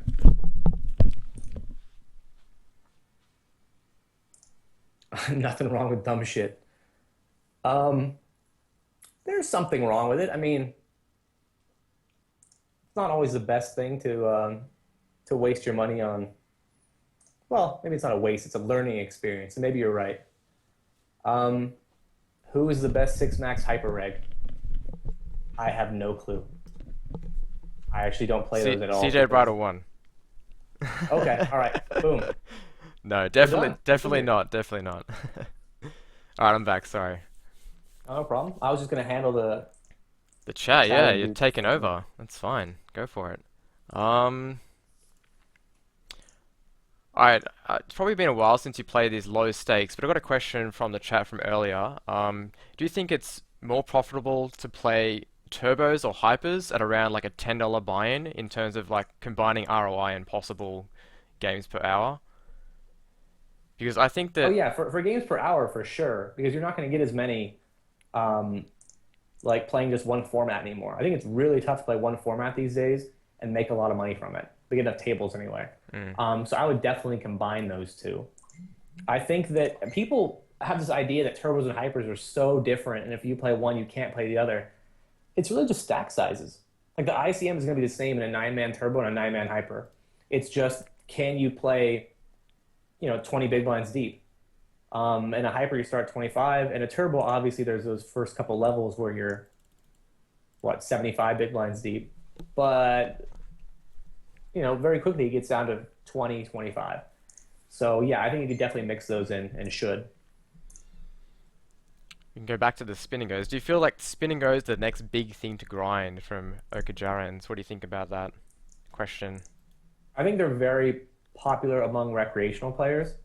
And that's because you can win a lot in a short period of time. And that's why hypers became profitable or popular in the beginning because people were like, oh man, I don't have to sit here for 4 hours. This is great.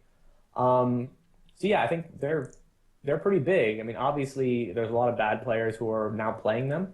Um, the games seem relatively soft, and there's that thrill of hitting something big. So I think it's a great game because it attracts that recreational player, and that's really what you want.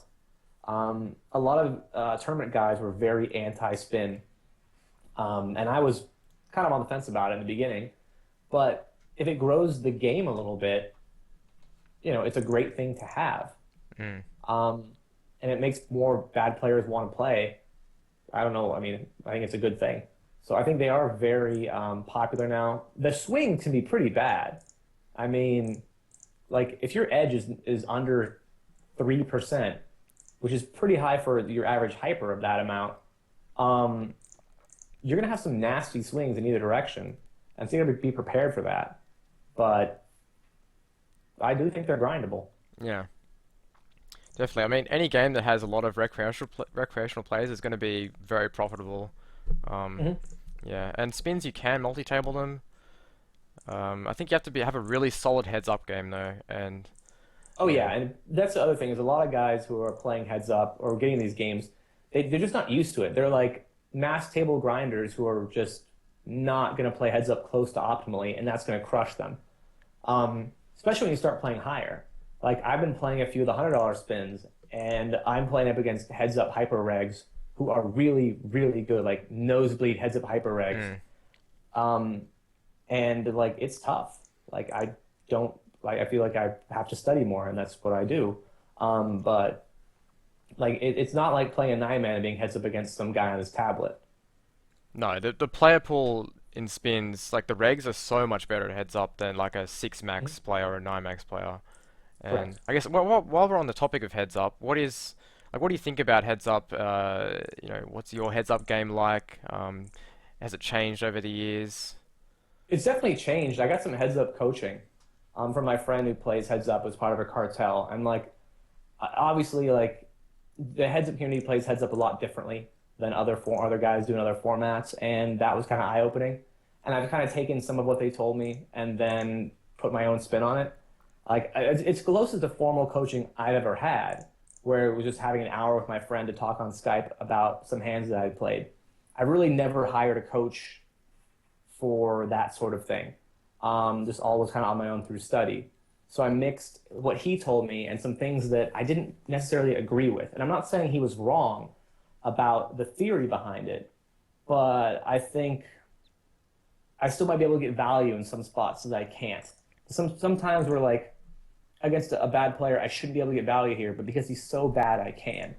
So the main thing is that I just try to play pots in position.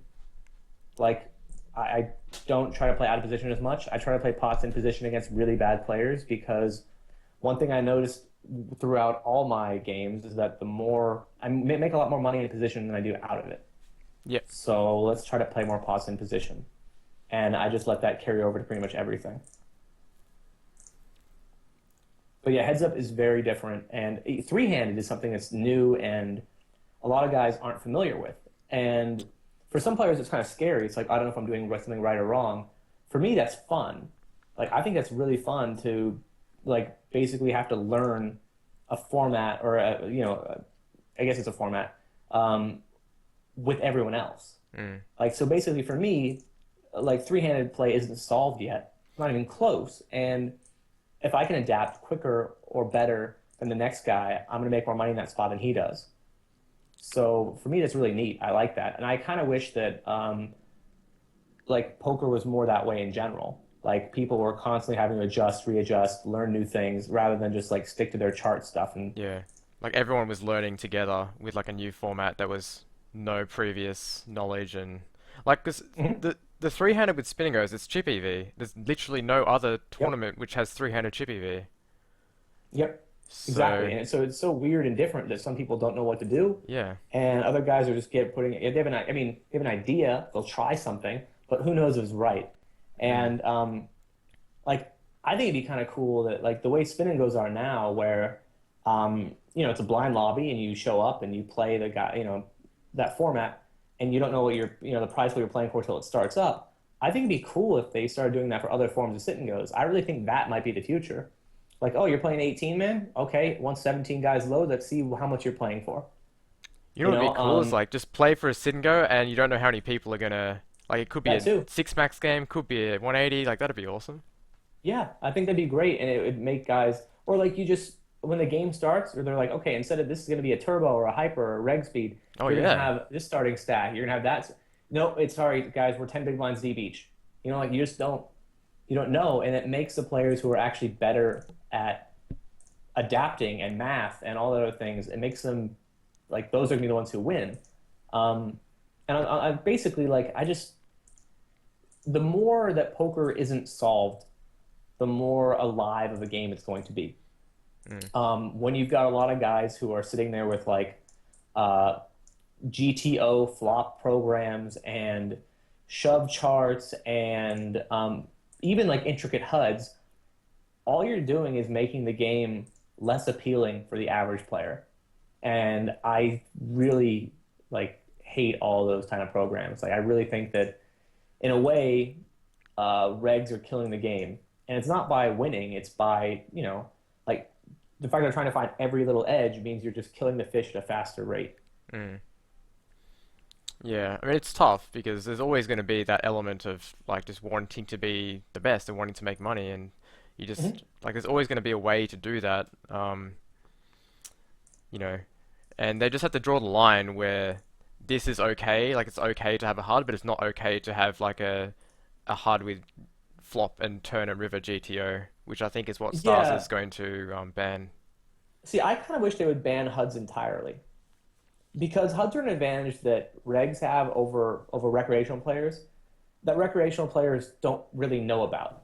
Like that's the thing is that when you log on to PokerStars, it's not like, oh, here's your HUD. You have to find that somewhere else by Googling it. Mm. And it's not really fair to that guy that, and, like if I showed up to a baseball game and I'm going to play and everyone has a wooden bat and I bring this metal aluminum alloy bat, I don't know if you're familiar with baseball, but that bat's Yeah, going to hit yeah, the ball a lot farther. And that's not fair to other players. Like, oh, you could bring that? I didn't know. Well, it's too fucking bad. I knew.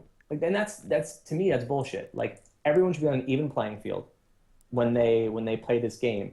And your skill, your acumen comes from your brain, not from some program that has kept track of all the stats and tells you, spits them out how this one player plays. Like if you want to keep track of that yourself on a notepad and keep it, that's fine. But I think having third-party software is part of what's killing the games. And like the bad players are going to lose. That's going to happen in the long term, in the long run. But what's happening is you're speeding up the process of these bad players losing. They're losing faster, so now they're less likely to redeposit. Like when I put my $100 online, I was playing terribly, and not only did it last, like it actually went up, but even when I was playing terribly, and if let's say I was going to be a losing player, it was probably going to last me a while, and then I could redeposit again. But these guys now can lose it all in 2 minutes, 5 minutes. And I'm like, well, why would I play again? I'll just go buy a lottery ticket, or I'll spend my money on beer, or go out to a movie. When I spent, $200 and it was gone in, I don't know, a day. mm, So I think those are definitely things that need to be addressed, and regs don't want to consider that. They just want to be like, oh well, I want to get mine. I need to keep getting my piece of the pie. And with that kind of mentality, it's I think eventually going to cost everyone like all of it. yeah. Like, Well, yeah, it's just so hard because it's so ingrained in the environment now. Like it's so hard to go back, I think. It would have been nice if at the start of PokerStars if they just banned HUDs right then and there. mhm. And then, but the issue with that is that you're always going to get a few people that do it on the sly that can make their own programs, and then it's going to get out there, and um, I guess PokerStars might find a way to ban it still, like prevent other third-party programs from running on a computer, maybe. But I the think I mean there are ways they can go about this that could solve the problem, and one of them is like just having and their security is pretty good.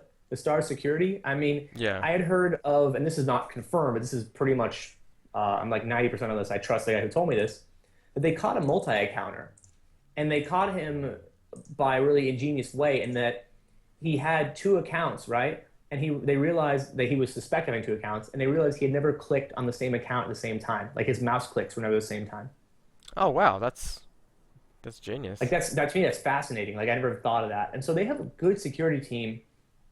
And if they wanted to ban it, you're right. There's some bad apples who would say, you know what, I'm going to try it anyway.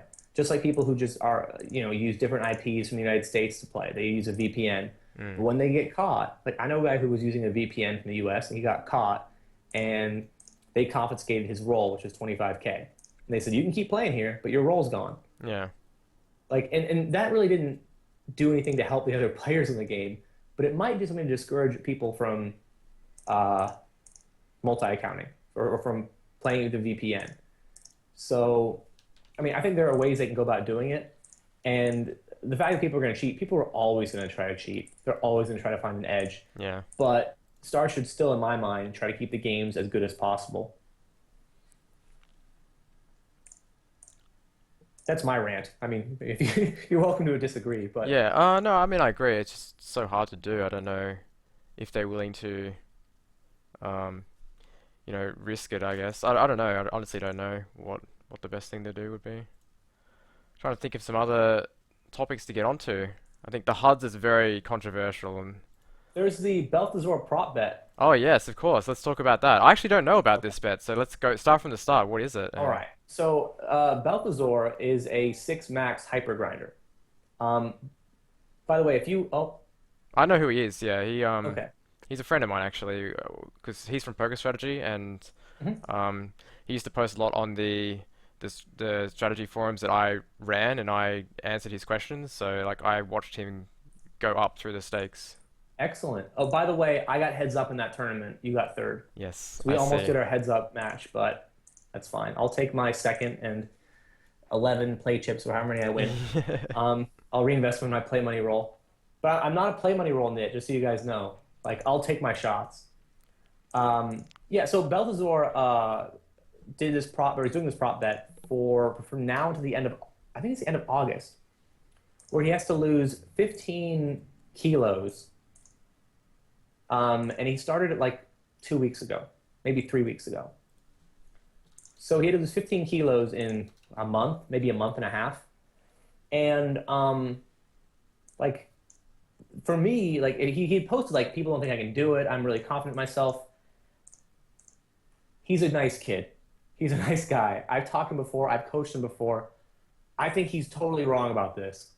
Like science, he's going against what like science and math tell you pretty much. Like I don't know the exact conversion for kilograms, but to lose a pound of fat is like you have to lose basically cut out 3,500 calories. So you need a 3,500 calorie deficit.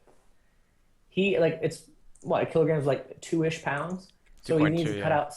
out 7,000 calories a day.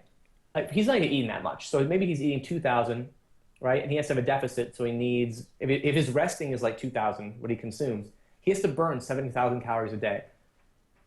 If I ran at like a decent pace for an hour, I'm gonna burn like 1,800. So 7,000 in a day is really difficult. Um, and he has to do that for 30 days. Mm. So is it possible? Sure. I mean, it's possible. Um, but is it likely? I would say no. If I would have been offered a chance to bet on it, I would have happily bet against him. Um, like I've been like at times like trying to lose or gain, but that kind of amount is just uh, really, really difficult. It's like that's like, you ever seen the show Biggest Loser? It's a show in America where they have like really heavy people on there, like generally obese people, and they have them lose weight in these competitions. And like if Balthazar was like started out at I don't know, like a really unhealthy weight, and he had a lot to lose, it'd be easier because he'd normally be eating too much food, and he just cuts a lot of that out, and whatever, he's fine. Um, but I don't. Last thing I read, he was just like a little bit heavy, so it's gonna be tough for him to find 15 kilograms to lose. Yeah. Prop bets. Should have bet I on that know one. That people would have been a try. good bet. I would have definitely bet against him there. I final tabled the other one just while we're putting my brags out there. That's it. Home game pro right here. I don't know. Here we go. First I made 28 play chips, and now, um, $2. well, if I bust. Oh God, I got snapped off. I have the. Oh, would I win a Wish we could. flip? Oh no, we busted fifth for $2. That is correct. But we bought them for $1, so really, that's a 200% ROI. There you go. So we're crushing it. Sorry, I couldn't ship I'm that pretty one. sure there's someone in my home games that's cashed like everyone. One of the crushers. So what do you think about Twitch? Like Twitch poker, you might know a little bit about it. What do you think about, the whole Jay Carver and Jamie Staples and Twitch? I've watched Carver's stream because I was on it one time when he was my friend told me that Carver talks a lot of shit about the players he's playing with, like not in a negative way, but like a friendly-ish kind of thing. And he played a hyper game that I was in, so I had to go watch and see if I got shit on. And I didn't. He actually said like this is a good reg, I think. And I'm like, oh, that's great. High praise, you know? So I watched that. I enjoy Jay Carver's stream. I enjoy Jamie Staples' stream. Like I've watched both of those, and I really like the blend of entertainment and poker. I really think they are great, and like I, I think they're great for poker. I think it's really good to grow the game among people who otherwise wouldn't play. And poker, I think a lot of people forget if you've been playing for a while, it's an intimidating game. Like there are a lot of different little things. Like there's the rules. Learning the rules are intricate. What to do is often debatable, but there's also like there's a bunch of insulting. People insult each other in poker a lot if they make the wrong play, and I think your average player doesn't want to be insulted. Like I don't know. I feel like when I play live games, people are like, "Oh, you know, I always had kings there. I don't know how you call." I mean, that happens every time.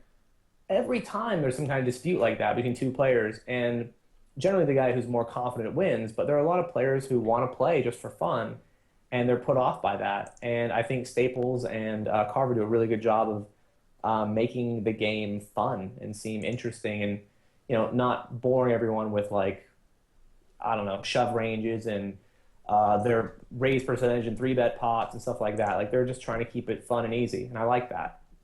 Um, I did have an issue with like Poker Stars and Team Pros in general. I recently had tweeted just a couple things. I'm just annoyed with the direction of the Team Pros. I think Staples and Carver are fantastic. I have no issue with them whatsoever.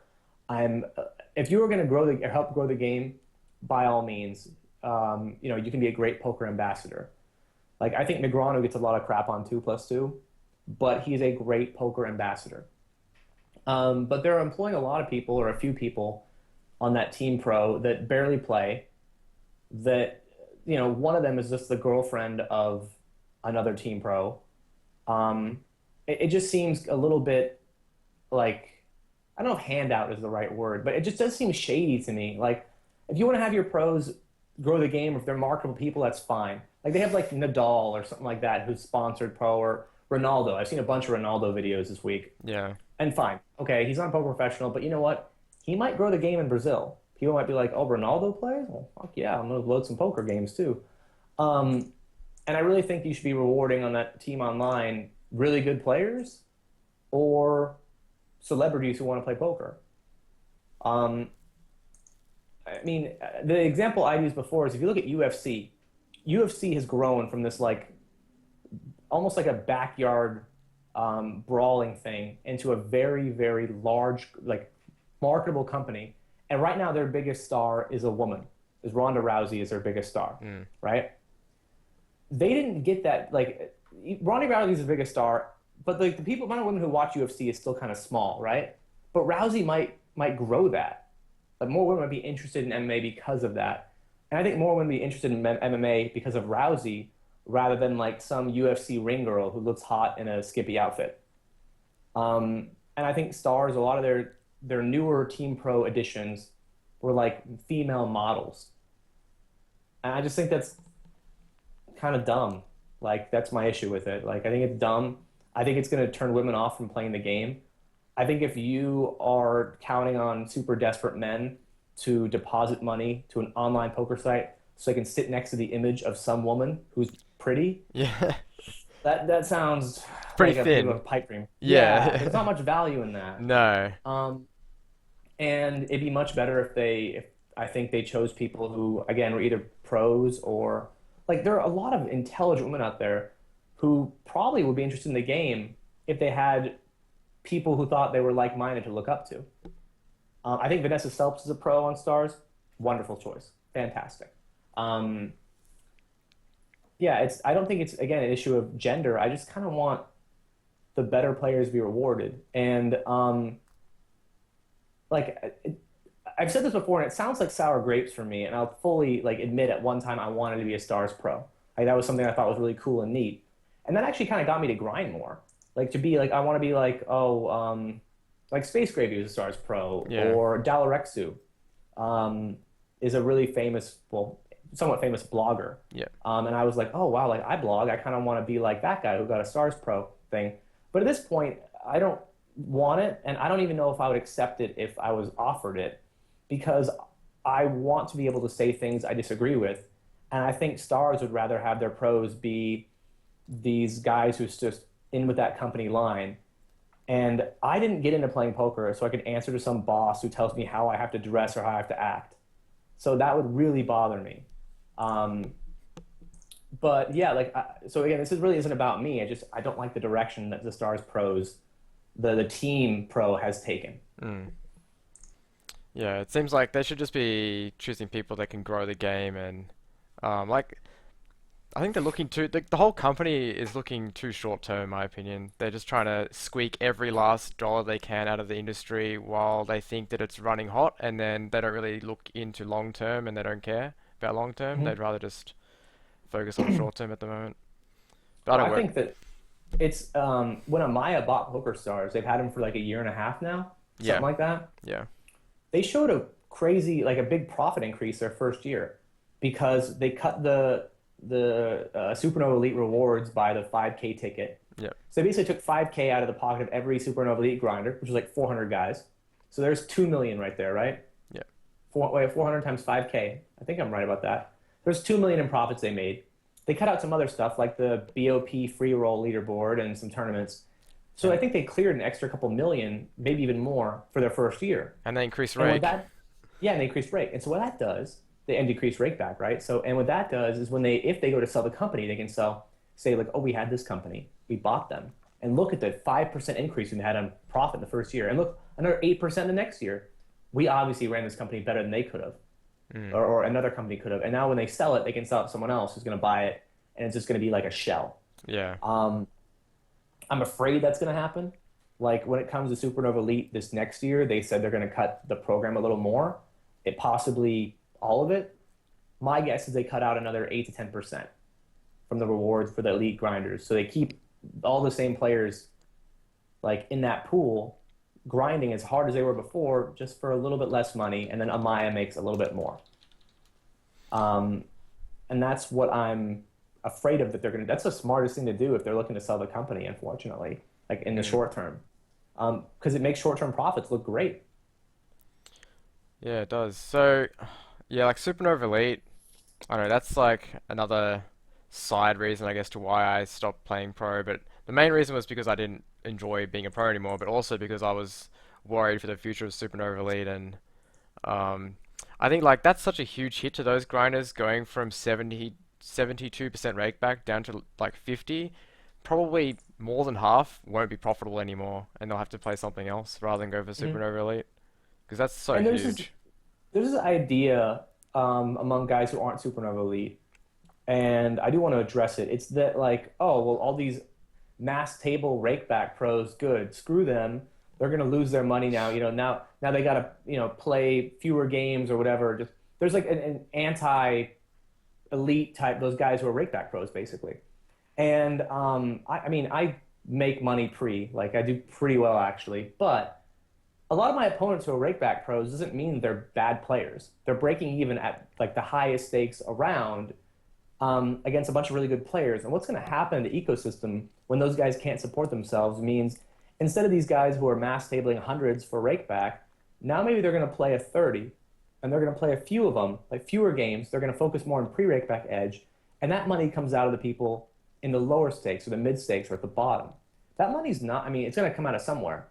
The guys who are breaking even at hundreds are probably good enough to beat the 30s for a decent percentage.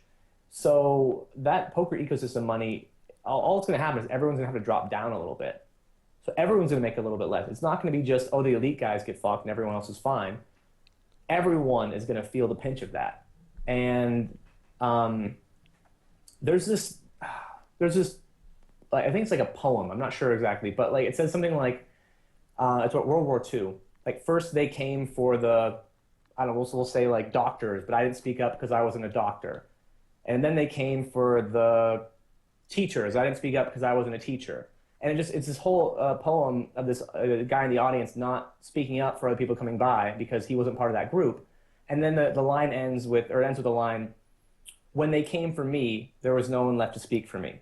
So I kind of feel like when there's injustice happening with this industry, whether it's with Team Pro, whether it's the super elite stuff, I just want to have my opinion out there on it. And I want to say something because eventually it is going to affect me or you or something like that. Yeah. Um, so like I just try to hopefully like if Stars or Amaya is convinced to not do this sort of stuff, we can have some impact on it rather than just sit around and hope that they don't change anything or hope they don't affect my games. Like when they raised the rake in the KO games, a bunch of guys said, "Well, I mean, I don't play KO games. Who cares?" Like that was the general reaction, Mm. and that's not what it should be if you actually want this community to thrive. Yeah, I mean, like there are definitely flow-on effects for those kind of decisions into the whole ecosystem because those players are going to go somewhere. Like if they don't want to play six max hypers to make Supernova Elite, like some of them are stop playing maybe altogether, but a lot of them are going to go somewhere else, like turbos, Hmm. and it's going to affect everyone. And like, I think it's amusing that what you were saying earlier about like people not like there's a rivalry between Supernova Elites and non-Supernova Elites, but like Hmm. there really shouldn't be. It's just a different way of making money. Like a guy that's making a Supernova Elite and making 0% ROI but making 120,000 US dollars a year, that guy's destroying the games. Like he's better than Hmm. like 99.9% of all Sit and Go players in the world. Um, and yeah, there's going to be insane turbo players that can make 10% ROI in 60s and make the same amount of money. But let's say that you're a turbo player and you're playing 60s and 100s and 200s and you're making 10%, you're making $100 an hour, or you're a Supernova Elite and you're making 0% but making sick rake back and making $100 an hour. You're both making the same money. $100 an hour, $100 Yep. an hour. It's just a different way of doing it. Yeah, the turbo guy is you look him up on Sharkscope. He's gonna have a really pretty graph. It's like this, and the Supernova Elite, his graph is gonna look like this. But in the end of the day, who cares? Like you're both Yeah, it really doesn't really you're matter. both Like, really good. and that was actually one thing that I was kind of hung up on for a while was that like I wanted my graph to look pretty.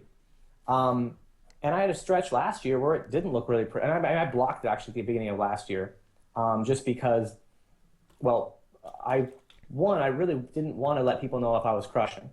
Like I wanted to hide that. I'd much rather have my opponents think I'm some run hot fish rather than like, oh, he's actually really good. That's fine. You don't think I'm good, whatever, no big deal. Um, but like my graph for parts of last year looked really bad. I think from September to November, it was just almost felt like it was straight down. I mean, it wasn't that bad with rakeback, but without rakeback, it had a pretty big downer. And I ended up running like 40K below EV for the year. Um, but with rakeback last year, I made more money than I'd ever made before. Mm. And this year, my graph looks pretty good this year. Um, but yeah, like the rakeback again makes it so much better. Um, and yeah, I don't really think there should be a rivalry. I just think there's a bit of almost like a have and a have not type thing where people think like these Supernova Elite guys are just they're the ones hurting the game when if anything they're getting games to run. Like I posted a tweet today of myself in the 9-man turbo lobby. One of nine, one of nine, one of nine, the whole way down. Yeah, I saw that It one. was just me. There was no one else in the game, and not many games went off. But more games go off when regs are sitting in them than when they're not. Like when a player gets to it, like a recreational player doesn't want to sit one of nine in a turbo lobby and wait 20 minutes for it to load. He wants to go eight of nine to that game, click, register, and boom, the game pops up. So the regs are kind of like the prop players of a like compared to a live casino, the guys who get paid to play at the poker room. Yeah, if there were no like, let's say Amaya cut Supernova Elite tomorrow, there would be no hypers ever again. Like they wouldn't load. No one would play No, them because no one's you gonna would want to play without Supernova Elite Rakeback. you wouldn't have anything like pretty much any game I think over 30 wouldn't run. Yep. You'd have very few games 16 above. Um, and that's hopefully they don't cut it because that's going to be a really bad thing, of course. Mm. Um, but again, I doubt they'll cut it. I think there's too much. I think it's better for them just to bleed the reg pool dry with a slow decrease. Yeah, I think it's better for And them as well to keep it. because Hmm. to get more games to load, like that's better for them. Yeah, they've got to give some money back to some players, but um, they must be getting a lot of rake just from those games with how many games people play. Um, Oh, for sure. yeah. I think they might have planned, and this is one Reg told me this, his idea was that they might have planned to cut it initially, but after seeing what's happened to the games with the introduction of spin and goes, they realize they can't do that now Mm, because they just won't have enough traffic, and yeah. now nothing will run. Cool. I think we're kind of getting towards the end of the little chat here. Do you All feel like right. there's anything that you wanted to talk about that we haven't covered yet? That No, I pretty much I think that's everything. If there was any other questions, I'd get to those. But yeah, we've been on it for like an hour and a half. I guess we can go through. You got the chat up, right? Yeah, We can yeah, probably ask the chat if there's anything you want to ask Aaron without going through me. Maybe just post it in the chat and he can pick out some questions and answer them sure. himself. Now's your time, guys. If you don't know, you're just joining. This is Abarone68. He's a an incredible sit and go player, a legend. Um, put his website in the chat. Uh, What do I spend my FPPs on? Um, I actually haven't spent mine in a while. I've been trying to save them up. When I was younger, a few years ago, I always wanted the Porsche. I was like, oh, I want to get that Porsche. I don't even know how to drive a stick. So like getting a Porsche is kind of a stupid thing for me. But I've always wanted, it was kind of like a pipe dream. And I never had nearly enough FPPs to get even close to it. So I thought that I would wait till I had enough. I'd hover my mouse over the Porsche and then think if I really want it. So I need 3.1 million points. I currently have 1.9 million. Normally, I buy the bonuses. For every 100,000 FPPs, you get a $1,600 US bonus, just like in your account, straight cash. So, like that's what I normally spend them on and probably will spend them on. you know, you're better off just taking the cash and going to buy a Porsche from a dealer. Yeah, but I mean, I'm not going to buy a Porsche either way if the Porsche is empty. Don't bother I with actually heard FFPs. some guys got the Porsche and then they sold it for more. I've heard that too. Yeah. Um, but I mean, I'm not going to try to go through that unless it's very, very profitable. Probably just, I don't want to have to buy a car and then resell it. That sounds complicated. I'd rather just not do anything like that. What other question? Let me see here. You don't have to read all of them. There's a lot of stuff going on. Does poker give adequate fulfillment? That's actually a really good question. I like that one. Um, I don't think people should be defined by their job, by what they do for work. Um, And so for me, like, does poker give me adequate fulfillment? No, like that's definitely not enough. That would not be enough. But it's allowed me to do a lot of things that I never thought possible. Um, like it's allowed me to eat food all over the world. That's like I had Wagyu beef, whatever, in Japan, which is something that like I have friends here who only will like dream about. Like that's something that's like a crazy experience that some people don't get to have. I've been able to travel, meet new people, expand my horizons all through poker. Um, as a job, does it fulfill me? I enjoy winning. I enjoy like the strategy part of the game. Yeah, I like money. Um, yeah, like you know, but like I think that there is never any job that would provide me enough fulfillment where that would be enough. So I, would say, does it provide me enough in this for a job anyway? Oh yeah, definitely. It definitely does. How many girlfriends did I have? I don't know. Um, to learn how to drive stick. Yeah, okay. I actually I had a girlfriend who was going to teach me how to drive stick one time, and then she started like doing the motion, and I just got distracted. Um,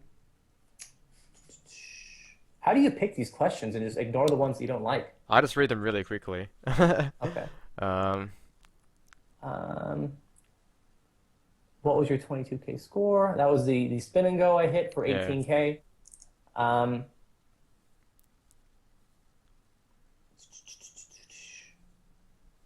what I say the lifespan of poker is at the moment. Um, I think poker theoretically can go on forever. I think there's this idea that the games are solved or they're really close to being solved. But people thought that several years ago. Like in 2000, like when I was playing the 15s, right? There were guys playing 60s. And these guys, right, I thought they were like these amazing genius ballers, right? How are they playing $60 games? And everyone was saying that those games are solved. The top guys in those games get 0%, they make money after rakeback. The top guys in those games. But now I'm playing 60s. I've been playing $60 turbos for a few years. I'm getting like 5%. So the games back then weren't harder because people were not as skilled. So I think that in the next 2 years, will games be like, will it be harder for me to win the same amount I win now? Yeah. But if as long as you're capable of adjusting and adapting and learning, I still think you can maintain that edge. So I think in theory, poker could last as long as people want to keep playing it. Awesome. Oh yeah, bloody lol YOLO. He said this earlier. Thanks. He wanted to thank you for being active on 2+2 in SCTF because not many other pros are. Yeah, and that bothers me because not his. I mean, I appreciate his comment. Thank you, and you're welcome. But the idea that most guys aren't active bothers me because a lot of guys got their start from that forum, or from another forum, or for some other person who helped them out, and then to not return the favor out of this like I got to protect my edge kind of thing, just really like it's the closest it comes to tilting me that anything has in this whole segment. Like it's just this thing that I'm not going to help someone else because that could hurt me. It could, but you would have never got your start without them. And so I try to answer most threads that don't bother me. Um, and I actually get a fair amount of pushback from some of the threads. A lot of guys are like, "Oh, what do you think?" "Oh, no, you're wrong." And like, Yeah. like that'll amuse me a little bit. But I try to do my part. It's Um, Yeah. It's similar yeah. to Twitch. Like, some people were very reluctant when Twitch got big because they were like, this is going to kill the games. Look at all this free coaching that everyone's giving out, like Mhm. amazing coaching. But it's similar to forums. Like, you can tell someone, like, this is the correct thing and this is what I'm doing and this is why. But if they don't go and put in the work by themselves and actually practice, they're not just going to automatically be a crusher after like reading one reply from Aaron in a SCTF thread. They need to put in the time and the math and the work themselves. So same thing with Twitch. Like no one's gonna watch my stream for like a week or a month or a year and just automatically be George 25. Like that's Mhm. just not gonna happen. You have to put in the work yourself and yeah, so I it's think this makes people more open to the idea of depositing and playing. And yeah, some of them, there's probably going to be a few guys who, more than a few, who watch a stream, get interested, study, and crush. There's going to be a few, and you're going to hear stories about that in the future. Um, the same way that, oh, I watch Chris Moneymaker on TV. But there's also going to be a lot of guys who just want to play because they saw it on Twitch. They want to start playing now.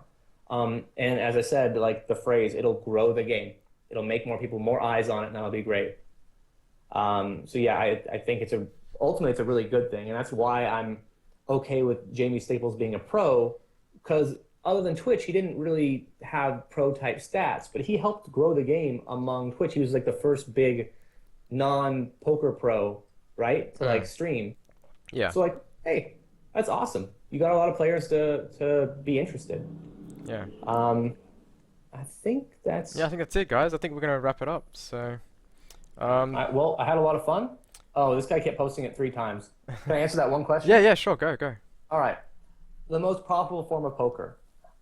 First of all, I get that question a lot about are 6 max more profitable or 9 mans or 18s. And really, in my mind, there's no form that's dead. They're all profitable. It really comes out to what format you enjoy, and not only playing, but putting in the work and studying. If you're talking about a per dollar, like per game basis, I bet MTTs are. But like you're going to be playing an MTT for 4, 6, 8 hours. You'll want to find a game in general with a lot of recreational players who are just not great players.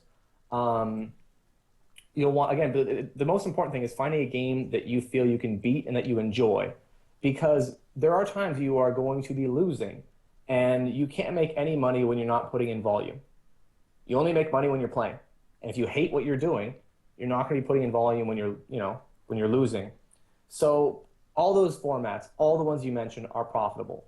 Um, the ones with probably the most recreational players are still MTTs. But I think every sit and go format has room for one more like sick profitable grinder. All right, well, I'll Cool. let you go on with your Any day. yeah, so any plug shout outs before we leave? Like you can plug your website and your Twitter and all that stuff before we go. Okay. My Twitter is handles Abarone68. Um, let's see. My website is aaronbarone.com. I have a 2+2 blog I update rather frequently as well. I don't have a link for that.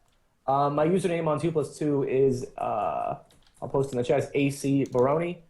Um, and you can generally contact me through PM on 2+2 or an email through the blog. It goes right to my email, or I don't know, I might check in from the stream from time to time too when the tables die down.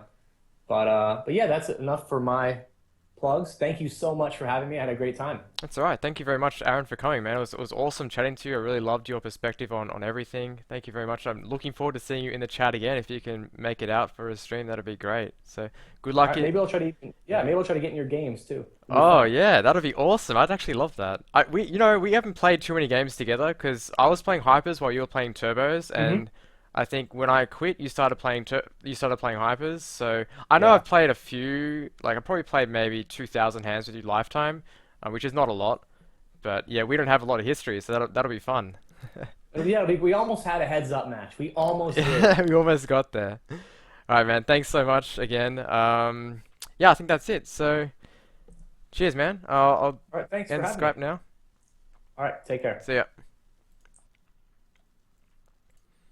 Alright guys, that's it for today. So, hope you liked that. I will put it all on YouTube and all